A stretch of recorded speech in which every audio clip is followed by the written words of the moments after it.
Chris, protect the shield.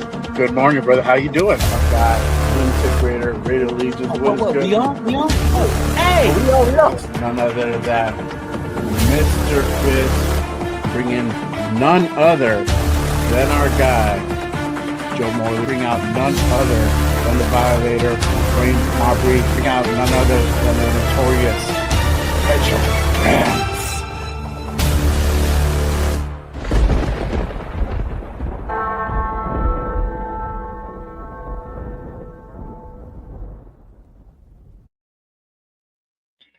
What is good, nation? Good morning, and welcome to a special episode of Good Morning Raiders.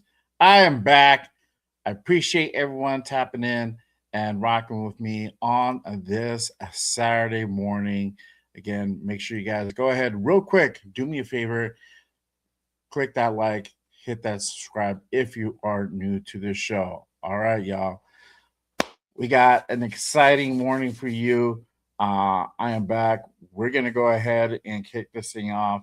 I'm going to go ahead and bring in my guy, one of the hosts. Go ahead and do our Raider Connection show. My guy who has his show, Puro Raider Podcast, on Monday, and the Notorious Podcast on Tuesday nights. Let me bring in none other than Cheeto Linus in the building. What is good, my guy? What up, big dog? What's up?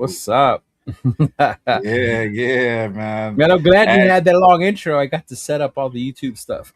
Yeah, bro. I'm like, sometimes it comes in handy. I know some people don't like it, bro. And I made for the Monday show, I made it way shorter. So I'm like, all right, let's see how this works. No, but you know what? I feel it. Like as a viewer, I understand you're like, just start already.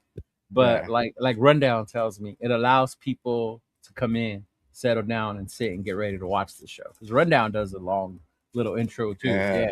Mm-hmm. Yeah, because it lets people just come in and then just. You forgot Monday morning, dog. You forgot Monday morning. State of the Nation. Okay. Rundown. There you go. There we go. Yeah, my work schedule actually allows me to. That's why I had to switch from Monday to Wednesday because of work. I don't get out of work on Mondays till like 8:30, 9 o'clock now. Yeah. Oh wow. But I don't start till later, and then I could do an afternoon show with Rundown, and then when I get done with that, I go to work. Yeah. Yeah. Nice. I miss wrestling though. I can't watch Monday Night Raw live no more, bastard. Damn, we gotta watch the replay, dog. I know. Yeah, sometimes dude. I don't even get to watch it live, bro.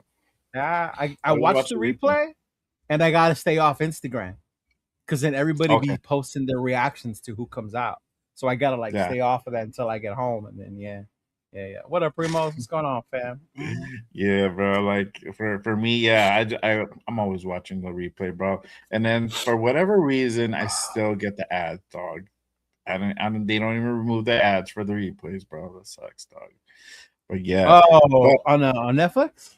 On Netflix, yeah. Yeah, I've gotten used to it. Yeah, so God, that WWE addiction's real, bro. I was driving last night, and in between rides, I was watching the Unreal because the new season came out, and I was like watching it. And then I get a ride, like, fuck, then I gotta pause it and go do the ride. Yeah. Like, hold on. Hold on. Yeah. No, bro, I need to catch up. Man. I only watched like the first 2 releases or seasons or whatever you want to call it. Yeah, so I gotta watch the new one. But yeah, man. Yeah. But bro, I mean, it's good to go ahead and be back and share the screen with you, man. I mean, hey, it's been slow the last couple months, but now it's like things starting to go ahead and head. It's that time, bro. We're getting there. Training camp is here. Training camp is finally here, man. That's crazy. It felt like forever. So it's cool that we can go ahead and get this thing underway. A lot of things are going to go ahead and quickly start unfolding as the days and weeks go by. Veterans report on Tuesday, and then we kick off training camp, full training camp, and then next thing you know, it's preseason. Literally like almost a month. That's right. The Tuesday, the 28th, right? And then they open it up to the fans. Cheeto reports the camp on the 4th, the 7th, and the 8th. Okay. All right. Yeah. We're gonna go 3 days, bro. Are you gonna go 3 days? Yeah, I got Tuesday, Friday, and Saturday. Yeah. Okay. Okay. I I wanted to might. go Tuesday because I'm hoping because it's season ticket members only that they do Mhm. something different than the other days. Okay. Yeah, because I know Power is gone. Power Raider, shout out to Steve. He's gone on days like that, and they've done other stuff that they won't normally do when it's open to everybody. Yeah, Yeah. so I'm hoping to uh, get something cool like that. Yeah. Mm-hmm. I might. What up, I Boost? might pop. I might pop in on that Tuesday for that Yeah. for the open practice. Yeah. Oh, Trying to work it nice. out. Oh Trying no, to no, figure the it out. open practice, the one at Allegiant. Yeah, I I, couldn't get the tickets for the other ones. I'm like, yeah, damn. I yeah, they went done quick, in a week. bro. Yeah, I'm Kubiak's like, definitely not Pete Carroll. yeah. Remember Exactly. Pete Yeah. Carroll opened it up, let motherfuckers line up. It didn't matter if you had tickets. Like, no.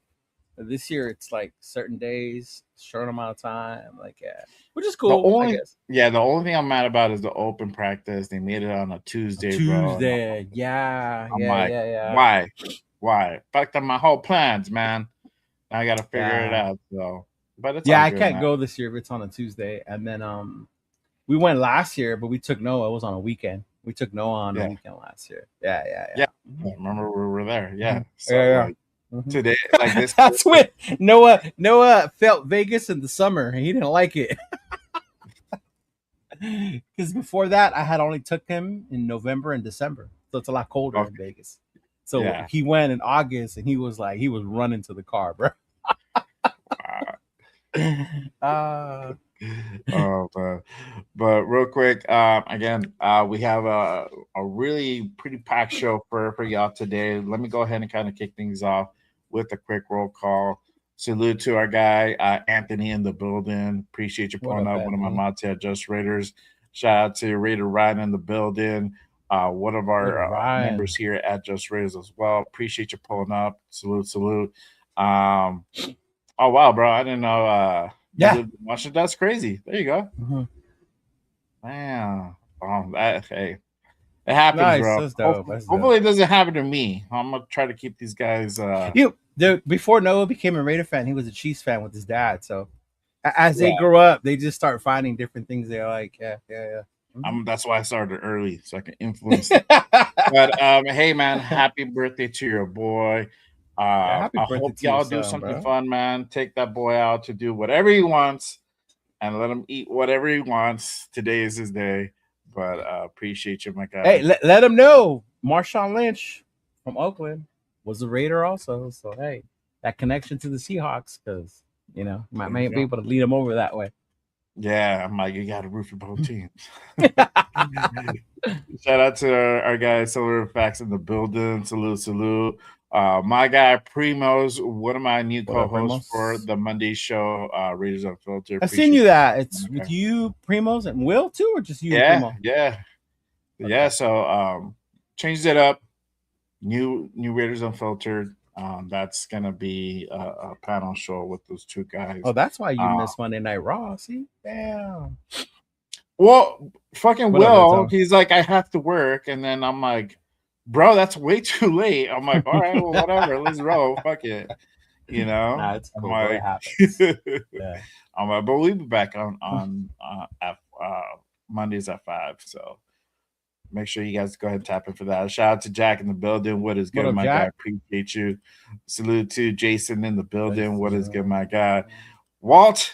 Walt is in the building. He says he's cooking his chicken legs and mashed potatoes this morning. There you go, bro. Well, like I see that Clint Eastwood pick, and like that's how I picture Walt. If I I was do ever picture Walt like that. right, like from But Gran Torino, Clint Eastwood, like that's yeah, how I picture him. if I like, this is the closest thing that I look. I'm gonna use this picture, bro. Yeah, yeah. Shout out to Walt smoking that chicken, bro. So shout out to Big Lick in the building. What Big is luck. good? Yeah, bro. Hey, I got fully set up so that, and then y'all can just pull up, get your coffee, get your drink, whatever, get your mind right, bro. This morning and Shout enjoy out to the my show. boy Big Luck catching strays in the chat on my Facebook. People trying to tell him how to fan. People trying to tell Big Luck how to Damn. fan, bro. Leave Why him you alone. over there telling everybody what to do? Big like you're Yeah, bullying everybody over there, bro. This morning. yeah, dude. Shout out to Yaya in the building. What's good, my guy? Bloody Raider, as always. What up, Appreciate you bloody? coming in. Salute, salute. Let's see, Michael Guerrero in the building. What is good, What's up, my my guy? brother? Appreciate you Yeah. pulling up. My guy Raider Ryan with the $5 special this morning with the hold on, dog. I gotta go ahead and do a route real quick. I saw you say tell yours was better. I did, bro. You're like, nah, man, we gotta change this up. And he's like, no, Hey, just there's like nothing that wrong with too. Eric Allen. I just didn't like the way. I don't know. I like. Yeah, because it's just a different vibe, bro. But no, I still got the OG. I just had to go ahead and remove the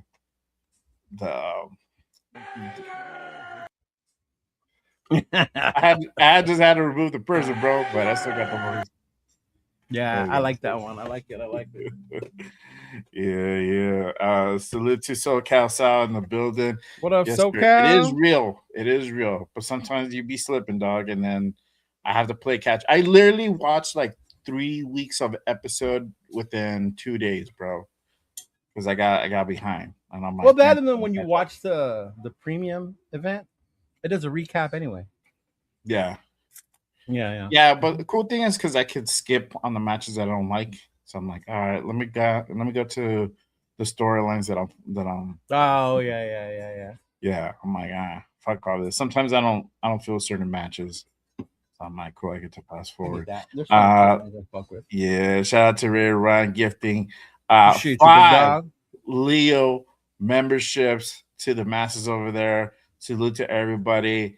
Hey, appreciate you, Ray Ryan. We're gifting those memberships over at Cheeto Lannis' channel. Make sure you guys go ahead. If you're not subscribed to his channel, head on over and make sure you guys hit that subscribe on his channel.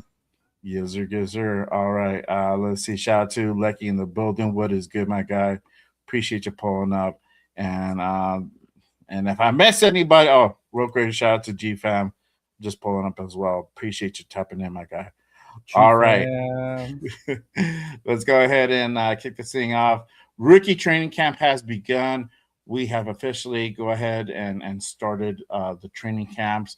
Again, like we said, the main training camp starts on Tuesday with the veterans report, but we had the rookies already in the building getting familiar as well. But I think the biggest kind of storyline that hit just before the start of training camp or at the start of training camp was Fernando finally got to go ahead and sign his rookie contract. And let's go ahead and kind of go over those particulars. It's going to be a 4-year contract, $57.27 million, fully guaranteed with a $38 million signing bonus. Now, everybody, I don't know what your thoughts were of this, but everybody I felt was kind of panicking or they were worried. They're really worried that he didn't sign his contract, right? And you had some people like, well, what's going on? Like, what's going on, Fernando? Is he happy or not? Like, I don't, all that hoopla that goes with it, right? I don't know. Did you catch that or I caught it on some channels, some fans. We've done this. I'm going on 3 years now. We've done this for a minute, and it's part of what we do to get the clicks, the attention, the conversation going, right? Yeah. If he would have came out, say, and I love Shador, if he would have came out with like a Shador type personality, I would have said like, hey, what the fuck's going on here? Like, why aren't you signed?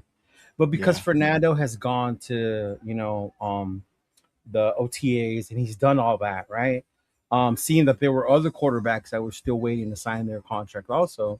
And I think the thing that sealed it for me about not being nervous was the fact that it was just on the signing bonus and how it was paid out.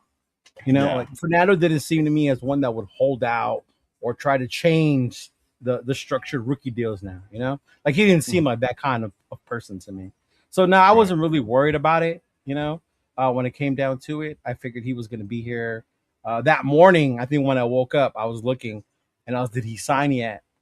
And then I was like, oh, well, Gerard McCoy has already there. And I was like, okay, well, Fernando must not be that far behind. So, but I wasn't really worried about it. I didn't think it was that big of a deal. I know people were trying to say, Spike Tech, what are you doing? Just pay him and da da da. Hey, shout out to the Raiders for sticking to how they do things.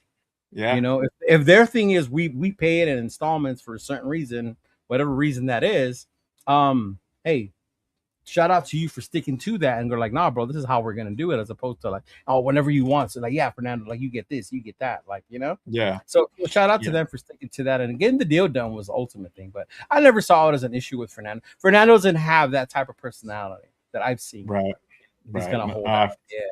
Yeah, Mhm. exactly. And that was my whole thought. I was like, this dude's gonna sign at some point. It's not like Yeah, he's yeah, like yeah, not gonna go ahead and do it. And rarely does that happen, like where somebody who doesn't sign their contract. The only one, and obviously it had to be us, who was kind of famous for it, but our guy Bo Jackson was the only one that held out when he actually got drafted in the first round. Didn't sign his contract with Tampa Bay, because he Did you felt ever find out why?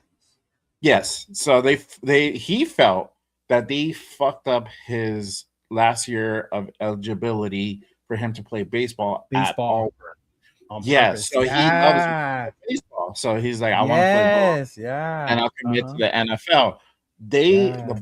The Buccaneers flew him out for a physical, letting him know, like, hey, it's all He good, bro. asked, We like, already is this gonna affect my eligibility? They were like, nah, yeah, you're cool. Like, yeah. Don't yeah. worry, everything's good, bro. It wasn't. They're like, okay, Yeah. you know what? You ain't gonna play baseball your final year. So he's pissed. He's like, fuck that, bro. Mhm. I'm not gonna go ahead and play for y'all. So don't draft me. I'm like, like, we'll pay you all this money. He's like, no, I'm good. He's like, well, we're gonna Yeah. draft you anyway. I'm like, all right, you want to lose your number one pick? Fuck around and find Right? out.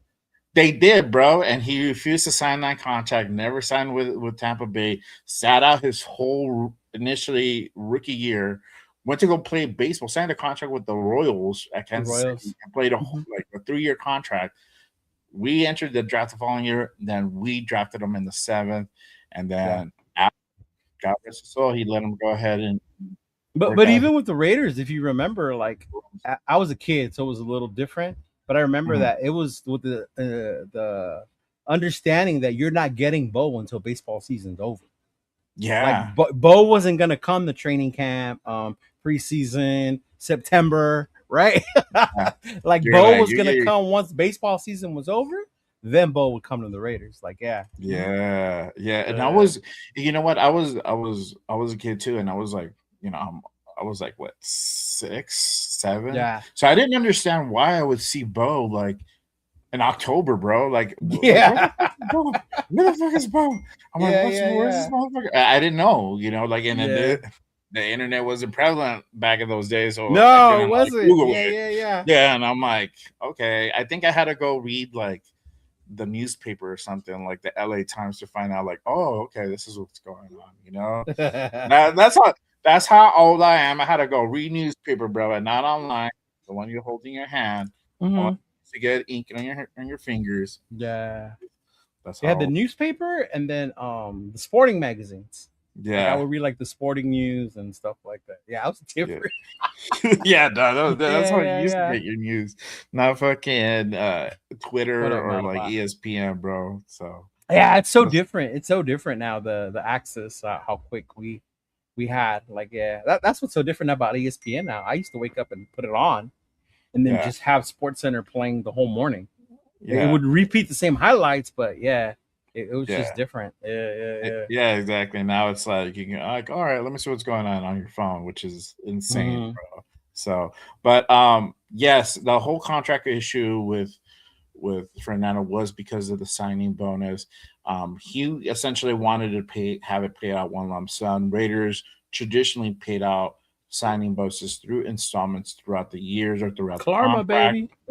Yeah, so I couldn't find out exactly what terms they came on that one. Spot Track Yeah. just says 38 million, so it's going to be paid out this year. So I assume it's most likely going to be in a kind of either one lump sum or maybe two type of payments. I don't know. Yeah. So if I mean, when I and find out, I'll relay that over. But yeah, I'm not a financial person, so I don't understand how the taxes and all that works. But I was thinking, like, say, at work, like, if you get a bonus, then that you get your salary and then you get a bonus, right? But right. that bonus gets taxed also. And then you get Yes. mad. You're like, what the fuck? I wonder if that happens too with the Okay. signing bonus. Because if that was the Oh yeah. case, I'd be like, no, fuck that. Give it to me once. because then that second time it's gonna get taxed again. Like fuck all that. Uncle Sam. I was thinking that after, bro. Yeah, I was thinking that That's it. afterwards. I was like, wait, because I heard about the World Cup too, how the salary tax for the players that come for the World Cup. So when they played in Cali, the teams that played in Cali, they had to pay that California tax when they got their wages or whatever. So I was like, So I was thinking, like, I wonder if that's what it is. That's why he wants it all up front. That's his fedia. People don't play around when it comes to their money. Oh right? Yeah, for sure. There's only the federal part. There's no state income tax in Vegas. So that works out for him and for that part. But Uncle Sam will still go ahead and tax that as 44% or 40%, I think. Is what like usually that tax for like they were saying that about the LeBron deal. It's like what he gets $4 million a year, but like after taxes he's only going to get like 1 or 2. Well, that motherfucker's a billionaire anyway. He's just like it don't matter. But it don't matter for him. But this is barely starting out, so I can see like why he would want to get everything in one lump sum. He's trying to get situated in Vegas and everything, even though he has this. As a matter of fact, my re-enlistment bonus, Jay, was taxed that way. I got half up front, and then the rest was in yearly payments, and I didn't like that. Now that I think about it, like, wait, hold up. Yeah. I was like, wait, hold up. We're in the lotto, bro. You can take one lump sum hit, or you can go ahead and gradually get a payment for like the next 50 years. Yeah, and that was back when they handed you a check after you signed. You signed and they would hand you a check. Yeah. All right, Fernando. Good for you, man. Get your money. There you go. Yeah, he's like, fuck that. I want everything. But now that that's out of the way, I mean, I think this is more than that needs to be said. This is really his first test in this Raiders offseason. Me and you have talked about in the past, like, when they're at OTAs or like a mini camp, they're not really getting tested. It's more like they're getting familiar with the system. They're kind of getting, back into shape. But really training camp is like when you start getting, full gear, putting the pads on, and you really start, feeling how kind of the in-game scenarios are going to be. So obviously, one thing that we had talked about is having him get out there and potentially getting, some reps in, and then, he go get finally hit, and how he's really going to go ahead and respond to that. How are you feeling about Fernando going into this training camp? What are some of the tests he's going to go ahead and kind of encounter, the first few weeks? And I think it's for Fernando. I think it's so much more with the preparation for the NFL. I think physically and mentally, he's proven he's tough enough. Like I said, he's different than some of the other college players that I've liked. And in a good way. He's very all about business, very dorky, very nerdy. But I think for me, the toughest thing for him is accepting the role, as you're the franchise for this team, for the Raiders, and then also is the understanding of the Kubiak system. Yeah. And how that's going to work, and having the patience, to learn, the willingness to be patient and understand that. I'm sure he wants to go out there and be competitive, but just hearing him say like, oh, I'm learning a lot from Mr. Cousins, or I'm learning a lot from Mr. Brady, or picking his brain, and just things like that, or even working with the coaches, understanding that he can go watch and he watches the film. I think for me that is going to be the important part for him. And then also seeing his interview with Maxx, the things that Maxx told him about how to be a Raider, basically, right? Yeah. Like embrace the fans, bro. You embrace the fans, you're going to love it here. You get the fan support, you're going to love it here. And then you'll understand why you want to work hard for them. So I think for me that's going to be the biggest thing. But I've always said this year with them getting Cousins is he's not pressured to lead right now. And that has to be a good thing, I think. Yeah. I understand as fans, we want to get this train going already. All right, let's throw the dude out there. Let's go. Let's go. But to me we have the luxury to wait and see what he looks like before throwing him out there, as opposed to like, let's go, bro. Let's see. And then, us, the first interception, oh, he's a bust. Why don't we take another one, right? Yeah. If he fumbles the snap from the center, see, he can't take the ball from under center. 805 was right. Like, see, we got to chill with all that, man. We have time. I know. Yeah. I know. I'm waiting for 805 to pop in and say something derogatory about Fernando. or Damn Jeff, it! or No, damn Jeff, it! We're not doing that this right? morning. It's too early for that Yeah. shit. 5. Yeah, But yeah. Jeff too, man. Him and Nathan the other day. That Fernando card you got is worthless. Like, damn. Let's go blooded, bro. Damn, man. But Yeah. yeah, I'm excited to go ahead and actually see Fernando get tested, bro. This is only gonna go ahead and help in his development. And I talked about this on the Monday show with the guys and Primo said, you can't baby that dude, and he's absolutely right, bro. You can't baby Fernando and shelter him. And I know some of the nations like so worried about like this dude getting hurt, this dude getting down, like if he's made out of porcelain, bro. And I'm like, no, this dude is a football player.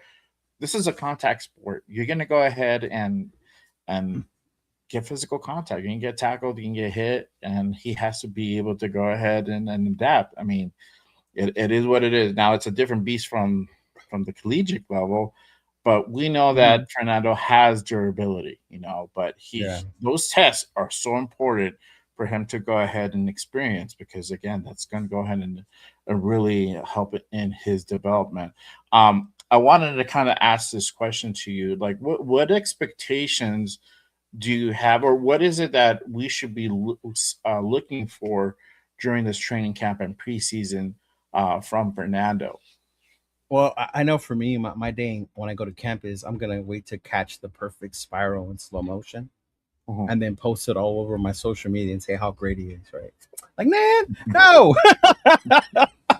Like the thing I want to see or expectation is his command of the offense, his command of his understanding of the system, knowing where the ball should go, how long you have to wait, the ball should be there. Is he leading the wide receivers? Are the wide receivers having to wait for the ball? The anticipation. Obviously, that timing. What's his timing going to be like with Brock?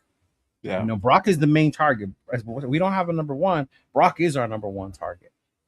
How good of a security safety blanket are you utilizing him? And you're not going to get him hurt because you're throwing behind and things like that. You know what I mean? What up, Alec?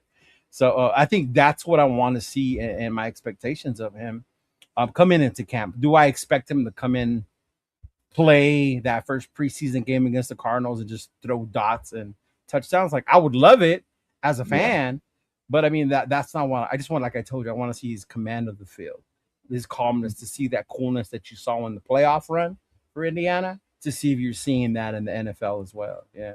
Mm-hmm. Yeah, exactly. I agree. Like, I'm looking from what I want to see is that pressure. I want all kinds of pressure being thrown at him. This is the moment. This is the time where you really want to go ahead and test this kid out, right? And see how he, like you said, how he reacts under pressure. If he's calm, is he able to go ahead and really, lead the team and do all the adjustments necessary when pressure is in his face, because he's going to be seeing things that he's probably never seen before. He's going to be seeing dudes coming at him 10 times faster than what he did when he was at Indiana. It's a total different beast. So, for me, I want to see how he reacts to that pressure, how he's able to go ahead and read some of these defenses, if he's able to go ahead and either audible, call his timeouts, or whatever adjustments he needed to go ahead and do from that previous drive to the next drive. All that important stuff is key. That's kind of what I'm looking for. That Houston one, bro, that defensive line that have at Houston, that's going to be the one where it's going to be like, okay, you're going to feel the heat either in practice or in that preseason game, bro. But you're going to have to respond one way or another during that Houston spot. Mm-hmm. Oh yeah, they ain't gonna fuck around with that. And plus, Fernando has a big target. He's a name, and he's gonna have a big target. Oh yeah. Oh, he is. Come on, now. Yeah, bro. Definitely. If somebody lays a sack on him, on that scrimmage game on a preseason, it's an automatic ESPN highlight because they're gonna go ahead and talk about it. So, dude's gonna make it a prerogative to go ahead and put his ass to the ground. But hey, it's gonna happen. Interceptions are gonna happen. It's part of the game. How you bounce back from interceptions is yes, exactly. It's gonna be so important. Is it going to be like Gino, where he's just going to get dazzled and throw like, 3 more picks in that game? Or is he going to go ahead and compose himself, regroup, and just go back out there and put one up on Yeah. the board? So that's so important. Um, I wanna go ahead and ask this question, and though most of us think that he's probably going to go ahead and sit out majority of this season. But do you think there's a possibility that Fernando can actually beat out Kirk in this training camp and preseason? And would there be any type of potential of him potentially starting like that week 1, or is it going to be always I going to be Kirk? I think that's what the debate is amongst the fans, right? Could there be a chance? Of course, there's a chance he could beat out Kirk. Kirk's 37, going on 38, right? He's older. He might be fragile. He might take like a certain hit in camp that doesn't go right, and how he comes back from his injury. Obviously, there's a chance, and if he does beat out Kirk Cousins, that's not a bad thing either. You know what I mean? I think I said this the other day where it was like, if I go see one of these games, if we see one of these games, and he has like that Derek Carr performance that Carr had against the Seahawks that preseason game, right? And Mhm. he's just lighting it up, bro. Throwing dots, like has command of the offense. Like at that point, you're like, okay, we haven't seen that from Kirko this whole time. Start this dude. Like, what's going on here? You know what I mean? Yeah. Like, Yeah. let's just get this going. Of course, there's a chance he can do it. But then again, the other part is Kirk is familiar with the offense. Yeah. What is his intention? Does he really want to get a longer NFL career? This is his chance to prove it. He knew coming in here, I'm only going to be here short time because they just drafted this kid. I'm Mhm. familiar with Clint Kubiak. Kubiak makes quarterbacks look amazing, right? So this is my chance to maybe go earn a spot somewhere else if I needed to. But do I think it's going to be a competition? Yeah, but can he? I think there's a chance. I'm not going to say he's going to start. I want him to start.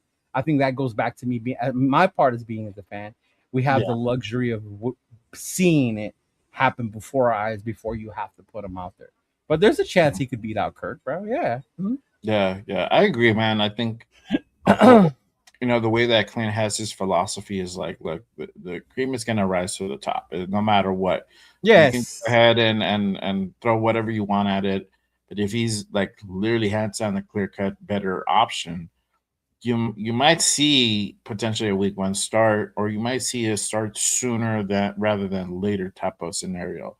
Yeah. And there's people out there again who are kind of like on the fence about both. So some people say, hey, start them early, start week 1.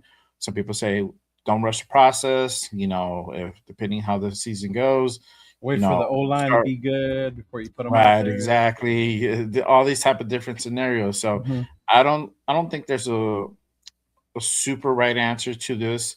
I think you really have to Hmm. kind of just feel out the process, see how Yeah. it goes, and if he's honestly is he's that good, then start him. Don't Yeah. suppress it too much. You don't want to suppress it either. Yeah. Don't be like that's the furthest thing from him. The other part too, Jay, with training camp is the team will let you know the Yeah, way they respond to him on the field. And I think that's something we won't see as a fan base unless you go to camp all the time or you're there in the building. Because you can tell when these players believe in that guy as their leader, as right. opposed to when they don't. You know what I mean? You Yeah, look at what's happened with us since the car trade or when release. yeah, How much belief did these guys have in Jimmy and Minshew and whoever Gino, right? Like how much belief did they have that this guy was their leader? So you'll be able yeah. the coaches and the coaching staff will be able to tell you know what, look at the way they're responding to this kid. Maybe he is ready. Yeah. Mhm. Yeah, exactly. And that's a great point. Yeah, that'll be like the telltale sign. It's just like how they're Yeah. responding to him on the field, how they respond to him on the sidelines. Fernando's. I feel Fernando's going to be that rah rah guy. He's going to go ahead and try to motivate his guys and the team in general to go ahead and just keep fighting and performing out there. So Yeah. it'll be interesting to see kind of what happens there. But real quick, before I go ahead and any further, make sure you guys go ahead and hit that like, hit that subscribe on this Is that channel, on your this black show. hole membership thing behind you? Yeah. I just saw your like, oh, you got a certificate up. Oh yeah, I got that last year, dog. Yeah, I didn't know you had it up Yeah. behind you. I just barely noticed it. Yeah. Yeah, I put it up. Yeah, for sure. My That's studio's under construction. That's why I have the backdrop. hey, hey, it's all Yeah. good, bro. I have a little space to go ahead and call my like little studio, bro, and Yeah, same. That's I it's feel all like a good little there. spot, so I want to do it like my stuff like that too.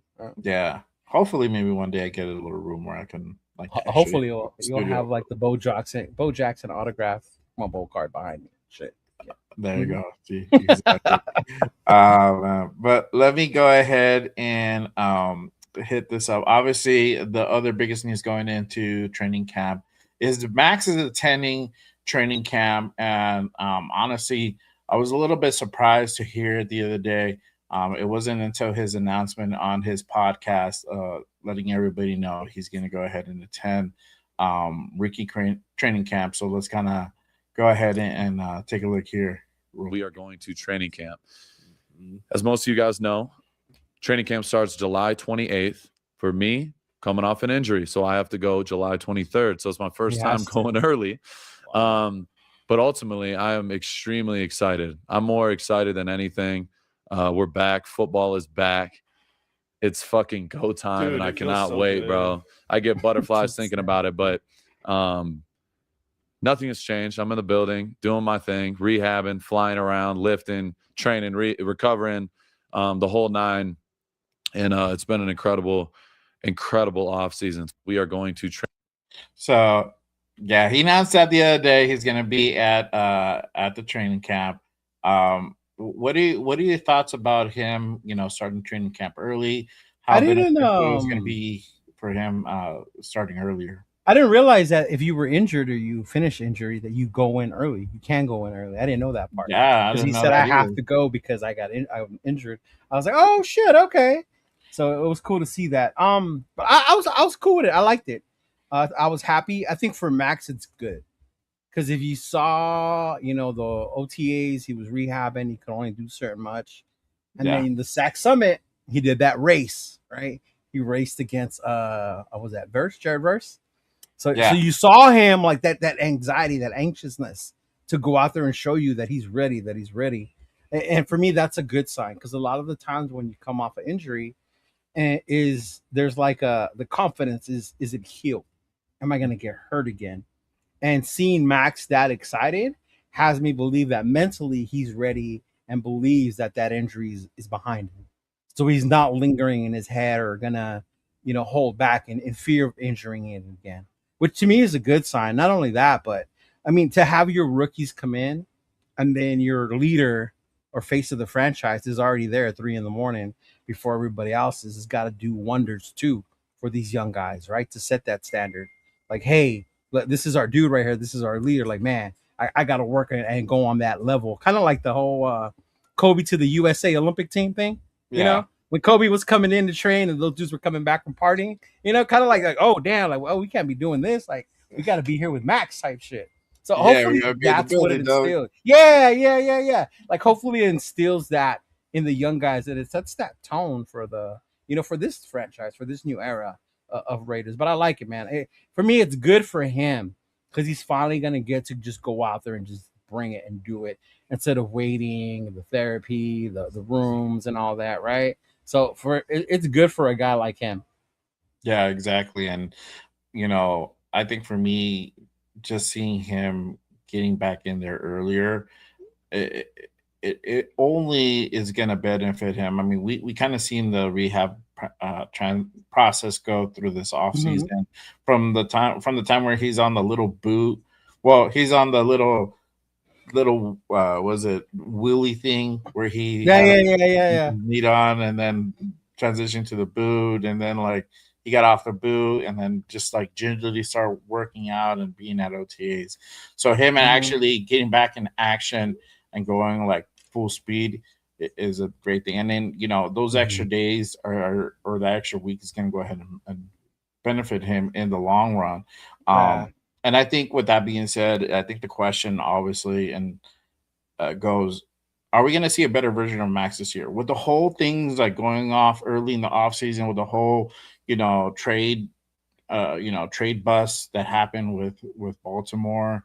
Him wanting to test, if the grass is green on the other side, and coming back and kind of seeing how things are outside of this organization, outside of this fan base, kind of how the treatment goes.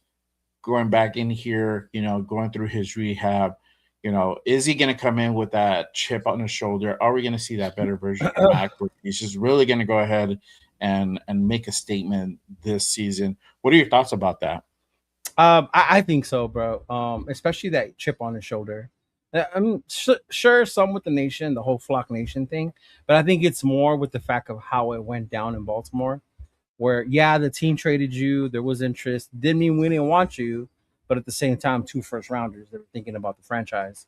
But the way it went, where you got there and they didn't believe in your ability to come back from that injury, they were like, nah, we ain't ready to invest like that because of whatever they saw on the x-rays or physical or whatever. So for someone like Max, for someone to not believe in him again, is definitely going to be that chip on his shoulder. And then what better way than to come back to the place that embraces you other than Jeff, right? Yeah. Come back to the place that embraces you, and just go all out, right? Not only that, and to see when he left, bro, like, can you imagine getting traded away, and as you're going to your new team, they start adding weapons to your side of the field. Yeah. Right? Like, they added Kwity Paye, Nakobe Dean, Quay Walker, bro. Quay Walker to me is one of the biggest additions as well. Like, seeing that and you're like, well, damn, why couldn't they do that when I was here? Right. But then now you're back. Yeah. Like, now you're back. Yeah. And they still were able to keep those guys with you. So to me, I think it's just even better. Not only that, your guy, is now the defensive coordinator of the team, your D-line coach who's been working with you forever, right? So to me, everything's pointing that it should be a great season for him. Well, my whole thing is stay healthy, do your thing. Go out there. You're always gonna go all out. I will never doubt that Max is always gonna go all out. Never. But I just want him to stay healthy and just go out there and prove the haters wrong, bro. And for a guy like Max, like, that's the last thing you want to give him. It is a reason or a chip on his shoulder. Yeah. After all this hype on him.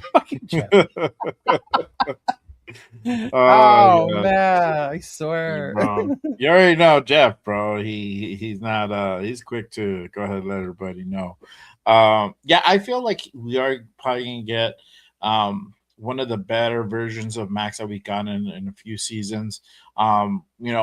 We've talked about this in the past. Is like his production hasn't been all there. It's still great production, but it just hasn't been from what it was the first 3 seasons of his career. So, and a lot of it that's due to his injuries that he's had. Getting shut down early doesn't help either, so all that goes into account for the numbers, right? So now I think with this season coming back, I think even we say it's not going to be a winning season. I still feel that Max is going to go out there, just tear it up, put people on notice, and just ball out, bro. I think this whole experience for him kind of readjusted his mindset and the outlook on this team, and just being here, bro, and just know that some things are more important as far as the treatment and the love he gets from this team, from this organization, because I've said it before, it's like Maxx Crosby has certain luxuries being here. He's basically the guy on the totem pole, and he can kind of walk around and be that guy, right. Going into another situation with another team. It's kind of like not fully starting over, but it's like, okay, you're not that dude. You're not the guy on the top of the totem pole. You kind of have to go ahead and improve yourself and earn your worth, So, and you get your fan base that's critical of you, being the new guy added to the team. They had to give up so much to kind of get you. And if you're not playing at up to par, they're gonna let you know. I mean, our fan base still lets them know, but at the end of the day, they, it's all love, So at least for most of us. He also still gets recognized, and I think that's the part people One, Max doesn't have the physical attributes of a Miles Garrett, right? He's not that big dude, big old, just gonna right. Max is lanky. Jeff always makes fun of his body, right? He doesn't have that. He's had to work harder to get where he's at. He was a fourth round pick, but to have the last two seasons end the way they have, and then for that list to come out, and they still have you at number four, right? Number four Uh-huh. as a top four defensive end in this league is a huge respect to the talent and the work he's put in also, you know, Yeah. because a lot of people will say, well, look at his last 2 years, he's been injured, he hasn't had more than 10 sacks and I don't know how long, but yet the league still sees him as this threat, as this top elite defensive end without a lot of those top physical attributes, right? That was a lot of the thing on him, right? He's too small, he's not that big. um but he's still out there, and whether it's in sacks, play disruption, stuff in the run, Max is always one who's always says you're always trying to improve your game. He's more than just a sack master, right? He wants to be an overall defensive end. So to me, like I just look forward to seeing what he's gonna look like this year, bro. He's the reason Noah switched from the Chiefs to the Raiders. Is Maxx Crosby? He loved really? watching this guy on the field. Yeah, Yeah. that was the reason why he switched. Yeah, yeah. Jeff says that he still misses that number 14. You both, bro. But hey, it is what it is. It happened already, bro. That moment's passed, and I mean, he's here. I was now, just bro. watching this thing about the draft where Eli and Rivers were picked, and then Roethlisberger was number 10. Yeah. And then we picked 2 that draft, and then we took Robert Gallery. And that year was the year everybody said the Raiders aren't ready for a quarterback build up the O line. So we let all this talent go and took an O line at number 2, and what happened? Yeah. So I'm just saying, bro. I'm glad they took their guy. I'm happy for them, but we can't cry over spilt milk. Like I get it. Yeah. That 14, it looked good that day. We were excited about it. I think if anything, it helped us cope with losing Max. Like we got something good for him, so we're gonna make the most out of it. And not only the 14, because then it was like then you get another one the following year. That was another part of it too. Yeah. That also made it even better. But yeah, now I'm at the point like it is what it is. It didn't happen. Max is here. He's in the building, and I'm excited. Yeah, me too, bro. And I can't wait to go ahead and see what Max is able to go ahead and do. This training camp and preseason, and definitely the regular season as well. But let's go ahead and shift over and talk about the rookies. So obviously, rookie training camp started on Thursday, and so now they're in the building. They're getting ready for the full training camp. But which rookies should people kind of keep their eye out on? Who do you think would be that kind of dark horse coming out of this training camp? What are your thoughts on that? I'm really interested in obviously Gerard McCoy, his talent, but to me that's going to be a healing process. It goes back again to how confident are you that you're fully recovered from that injury. The talent's there, but I think my dark horse is the one I would look out for is Crawford and Massis. Okay. Crawford, how is he gonna? Because he, unlike Max, has the physical attributes to be a dominant defensive end in this league, right? So can he learn off of Robbie Leonard, off of Maxx Crosby? Will he be able to get even better? And then the other one is Masses, because for a while our secondary's been like we just been putting shit together, but gluing.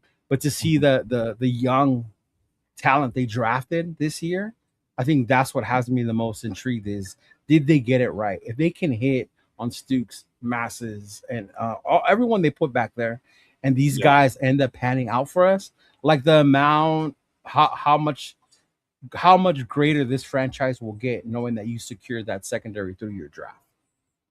So I think that's the part where I'm excited about, and I want to keep a big eye on. And then the last one would be the wide receiver, homeboy out of Oregon. Yeah, and not because I think he's going to come on dominate, because obviously he fell to the 6th round for a reason. But the fact that Kubiak is known to use people and put them in great places to succeed. So to see if a guy like Benson can come in here and then excel in a Kubiak system, and we got this dude in the 6th round. Like, wow, like that would be amazing to see, you know. But then again, like these are later round picks. Your expectations shouldn't be day one starters, but it's something to look out for, you know, to keep an eye on. Like, how well did they do with this draft? You know, time for them to come out and perform. Yeah, for sure. I said that like when the just right after the draft on those two guys. You know, Zeke Massis' tape looks incredible, bro. And if you guys haven't watched this tape, go ahead and find it on YouTube. It's really really good. So he was the only one that scored right against Indiana in that Oregon game. It was Benson, so, yeah. right? Mm-hmm. Yeah. And then and then you got Malik Benson as well. So you know, he's coming in. You know, for me initially, I like them more on the special teams on the punt return, because now you got also another punt return threat. You know, his speed is crazy. You know, but also that, you know, he's a pretty good receiver. So just having another person in there that can also add some more depth to that wide receiver room. And then, hey, if he's able to go ahead and really outperform his actual draft pick, then that's even better, right? Yeah. But those are kind of some of the guys also too that, you know, we feel that everybody should just kind of keep an eye out for. Let me ask you this though: who do you think could sink? Who do you think will be playing? I don't know about this guy. He might not. He might not really go ahead and kind of live up to the hype, or you know, I I don't will see too see much the from this hype, guy. but I think as a nation, we want our O line to be so good that we're already placing Zune at left tackle. You know, and I think we should chill and pump our brakes a little bit on the expectations. I think even 805 said the other day we want to put him at guard. Like, how long did he play guard for, or whatever, right? Not that I think he could sink, but it's like let's see the way he gels into this offense before we start crowning him the steal or our future left tackle. You know, that one would be one as a rookie that I would be like, okay, let's chill, let him develop. Oh, who would be another one? I don't know, because I hate to be the Debbie Downer on our draft picks. I know, right? But there's Even always though that one guy draft you're day, like, I had I don't that. know. I mean, I made that face with Stooks when we drafted him, but it had nothing to do with Stooks. It was more with I wanted that big wide receiver. I wanted that big defensive tackle, and they were there where it was picked. when we passed on him. Yeah, that it was more like that when it came to that. But there, I guess in this draft, I didn't see anybody. Were like, well, why the hell did we take him? You know, like last year when we took a touchdown Tommy and the other dude that ended up going to the Dolphins, the other quarterback. Like, it was like, why did we take both of them? Cam Miller. Like, why did we waste, on those two? But I think the one that I would like, not I would say I think he's gonna fail, but I would slow down and pump my brakes on Zoom being like a day one starter for us. I mean, if he does, great. That'll be awesome. Mm-hmm. For me, I think, I would say probably Cleveland, Brandon Cleveland, the defensive tackle we got in the 7th round. I don't know. He could potentially be on the bubble. Like, his tape is okay. Like, it's cool, but at this level might be different. He's a 7th round pick. It's not, you're not expecting a whole lot there. That room is it's kind of thin. But either way, I don't expect too much of him. Zune, I don't know necessarily if he would sink, but I think just kind of the hype around him, people might feel that way. If he doesn't get a starting role, what does that say? Type of deal. But I think him going into this camp, I think he's going to be competing for some of these positions. I think they're going to go ahead and try to find where he best fits, where he fits the best at. I don't think they're going to try to force it too much, and that's the cool thing about camp, that you're going to be able to go ahead and find out the strength and weaknesses to some of these guys, where they fit best, and where they're going to ultimately, where is the best place to have them operate in this new system. So, what about the running back? What's his name? Not Washington. Big Mike Washington. No, the other one. Oh, Hemby. Hemby. Yeah, Hemby's the other one. Yeah, for I like Hembley, and I think like he is a good running back three, and he's gonna be the type of dude where you can have him come in on certain scenarios, either to help with the block, to go ahead and either take punishment when it's like a uh short situation, or you need to go ahead and kind of just push the ball out of, if you're deep in your own zone type of scenario, Mm. he's going to get very limited reps, or you just want to go ahead and kind of give that different look, and you want to, you're using him more for scheme. But I think he's a good running back. I don't even expect a whole lot from him either. Mhm. He could potentially sink, but I think with him, I think he's uh, gonna find his place somewhere in this roster. So Yeah, yeah, yeah. yeah, it'll be interesting. Yeah, I But forgot about Cleveland. Cleveland, but I didn't think of it that it's a seventh round pick. So that all yeah, he's a makes, 7 round you know, pick. like it's not like Uh, last year where I was like, oh, JJ Pegues is gonna come in here and dominate and rush for a touchdown. Like, bro, relax. They were later on picks. Like, yeah, yeah, exactly. yeah. Let me ask you, who do you think is going to be like the clear rookie standout? Who do you think is going to be that dude who just comes in and just wows everybody? That's not named Fernando Mendoza, I was gonna say Fernando. right? I think Crawford. Crawford. Yeah, I think Crawford. I think Crawford's gonna wow us a little bit because him too. He's not coming in with that Tyree pressure of I have to be the Robin to Max's Batman. You know, Yeah, we got people that are already here for you that are gonna do that. So Crawford's gonna come in a very big rotational defensive line that they're gonna have, being able to come in fresh, which I like. I think works for all of them. So I think he could be one of that's going to come out like, dude, look at this monster out there, being yeah, able to come in, and then he's going to be able to demand more reps as the season goes on, depending on how Kuntz recovers. Yeah, but yeah. Crawford for me is one. Yeah. Mm-hmm. Okay, yeah. I think for me, I'm gonna say Jermon McCoy. I feel like Yeah. if he's healthy, and if they clear him to go full blast in training camp and preseason, I think Mm-hmm. we're gonna see why he should have been drafted number one. You know, like why teams fucked up and like passed on this dude because of the injury. Injury. And Yeah, so yeah, yeah. yeah. So I think he's gonna be one of basically the clear standout, and he's gonna potentially maybe fuck around and take somebody's job if they get him to go for the regular season, and it's kind of looking that way. I haven't really heard that they're going to go ahead and sit this dude. They haven't said that they're going to make him do the surgery or anything like that.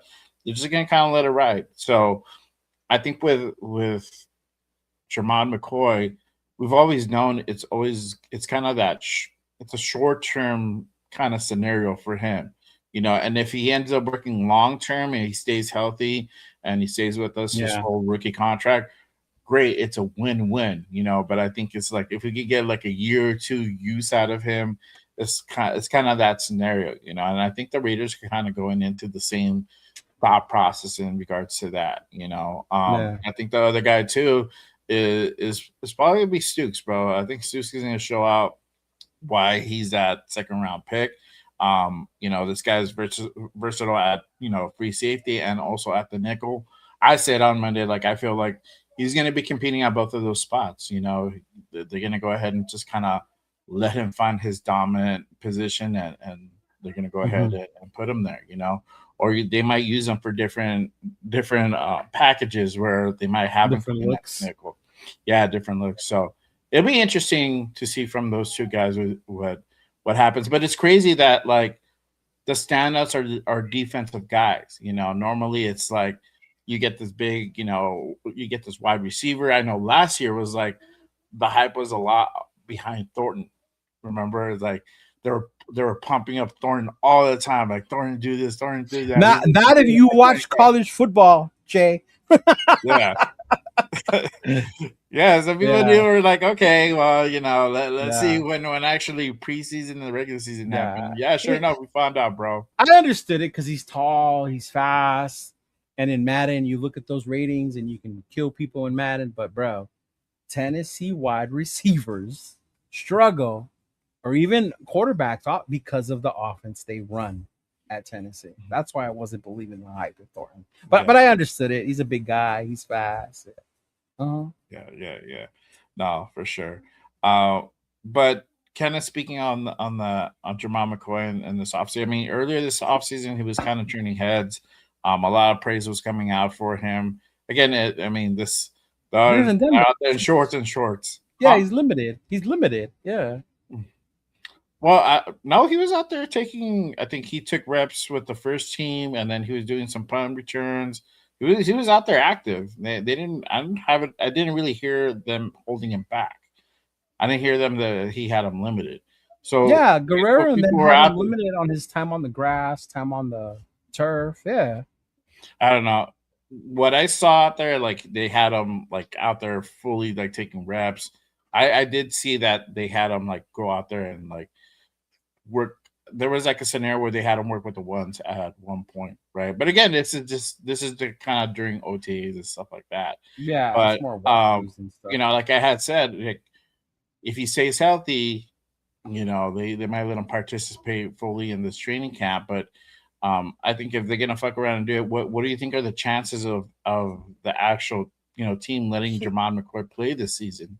What are your thoughts on that? The question to me is not his talent. The kid can play corner. He's a great corner. I think the thing is the where his body is when it comes to the recovery and the surgery, right? Granted, it's been like what, a year and a half now, I think, since the surgery, right? Since he actually played. And then that's the other part. Like, how long has it been since he's played ball or full contact ball? I would love it if he's at a point where he's fully healed and he comes in and he can just play. If he comes in and he's ready to play, he's going to be a starter.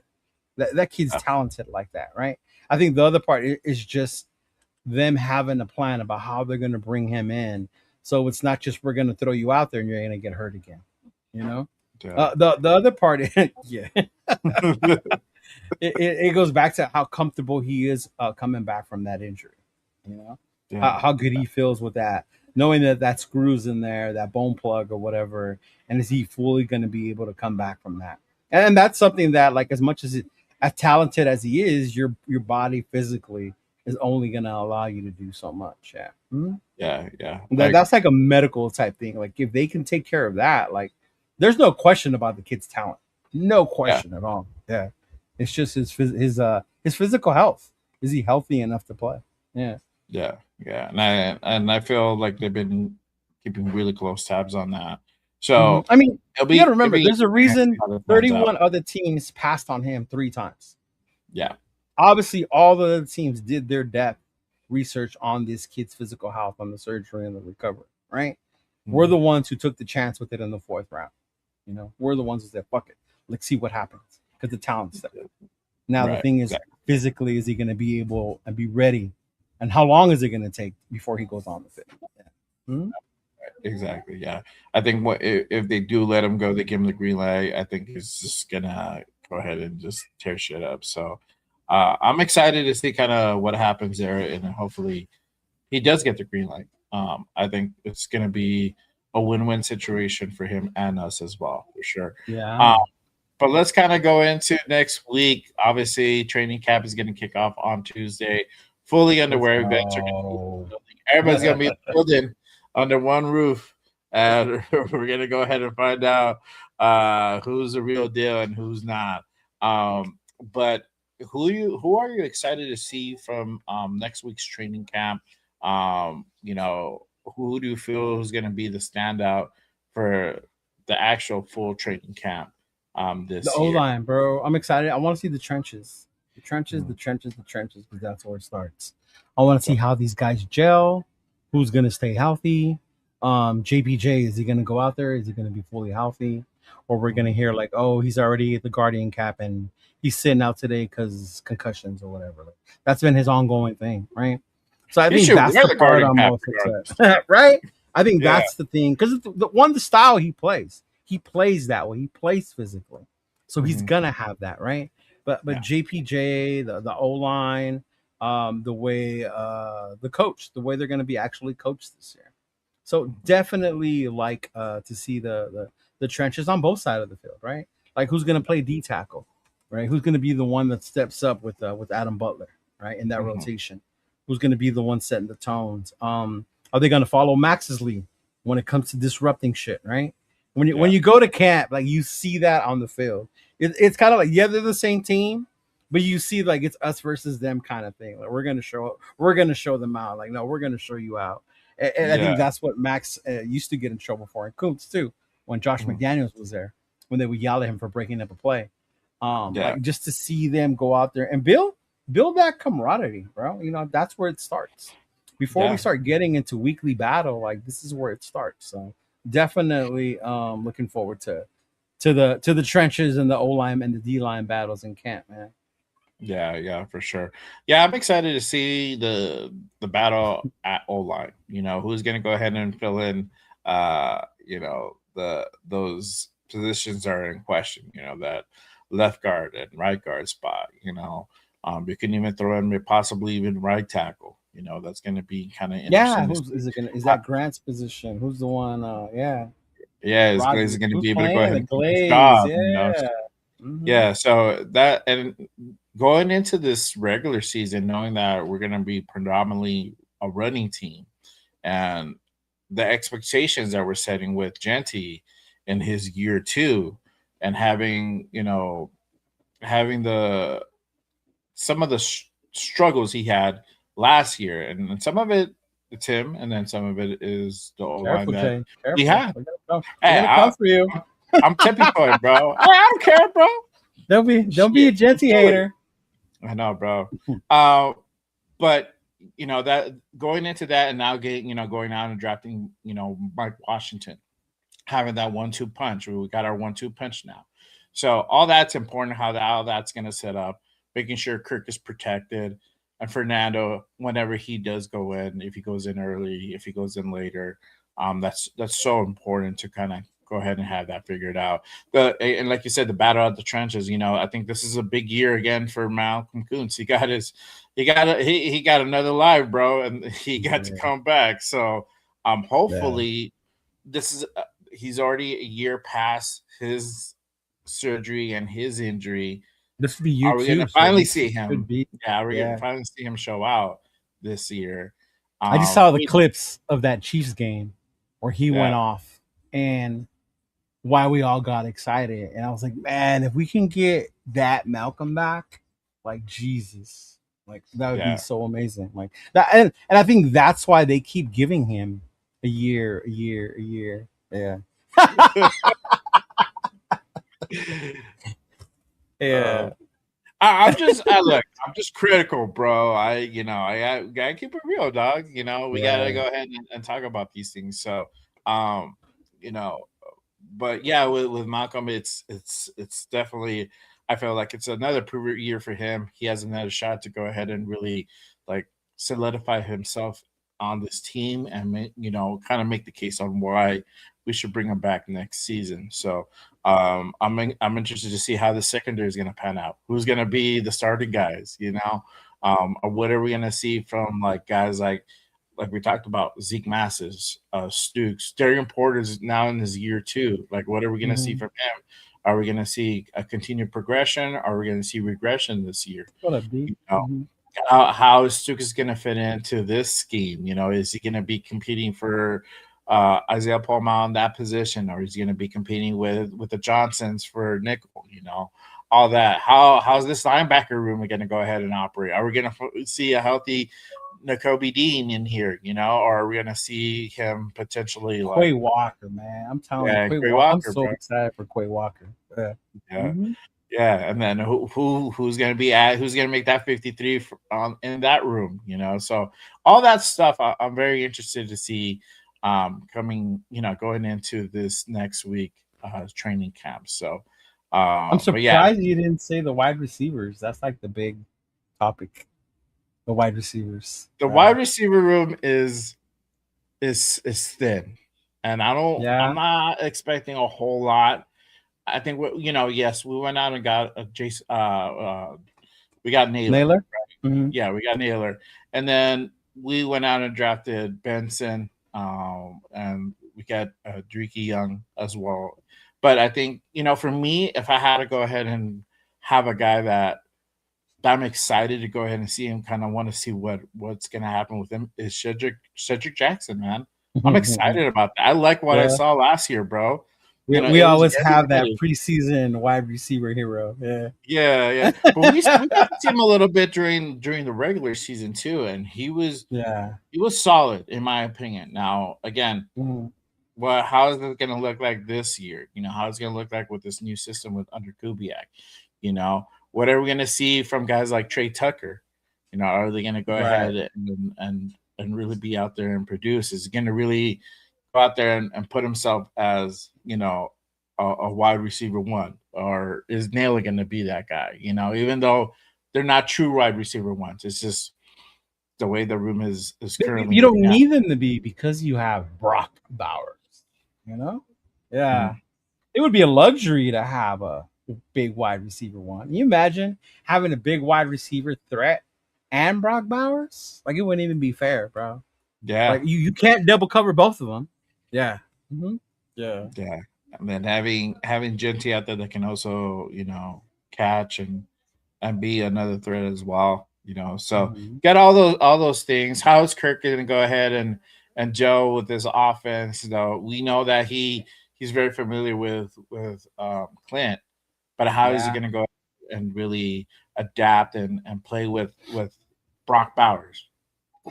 Like you were saying earlier, like how is that going to go ahead and kind of pan out? Because Oh, he right, better. yeah, That's your security blanket, dog. Yeah. yeah, Mhm. and like you said, for all intents and purposes, most likely Kirk is going to be the guy who starts week one. How are they going to go ahead and gel? That's the thing also too that people kind of forget. I think because we're so focused on Fernando, we kind of dismissed him in a sense, but we didn't dismiss him. We just haven't really talked about him and how he's going to go ahead and operate in this offense. I think having that relationship with Brock, and then he has that familiarity with Naylor because they played together in Minnesota Mhm. briefly, but they did play together, so he has some type of continuity there. But you know, he's still new with Trey Tucker. He's still new with some of these other guys as well.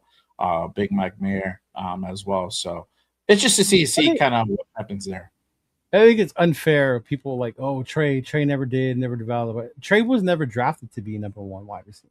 No. If you think about when we drafted Trey Tucker, we had Tay here. Mm. So Trey Tucker was brought in to be like that speedy guy as part of that offense, right? But because we lost Tay, we lost our wide receiver. We kind of expected, well, now it's Trey Tucker's job to take that number one. So I Mhm. think Trey kind of gets like the short end of the stick when it comes to that, especially because Yeah. we drafted him in the third round, I think it was. But I Yeah. mean, I think that's the thing with Trey is like he's never been utilized to what his strengths are. It was more like Yeah. we're going to put you out there because that's where we need someone. Mhm. And Clint, I think Clint's going to change that. Even with Yeah. Naylor, obviously they saw something in Naylor when that was the guy they wanted to bring over, and they brought him over.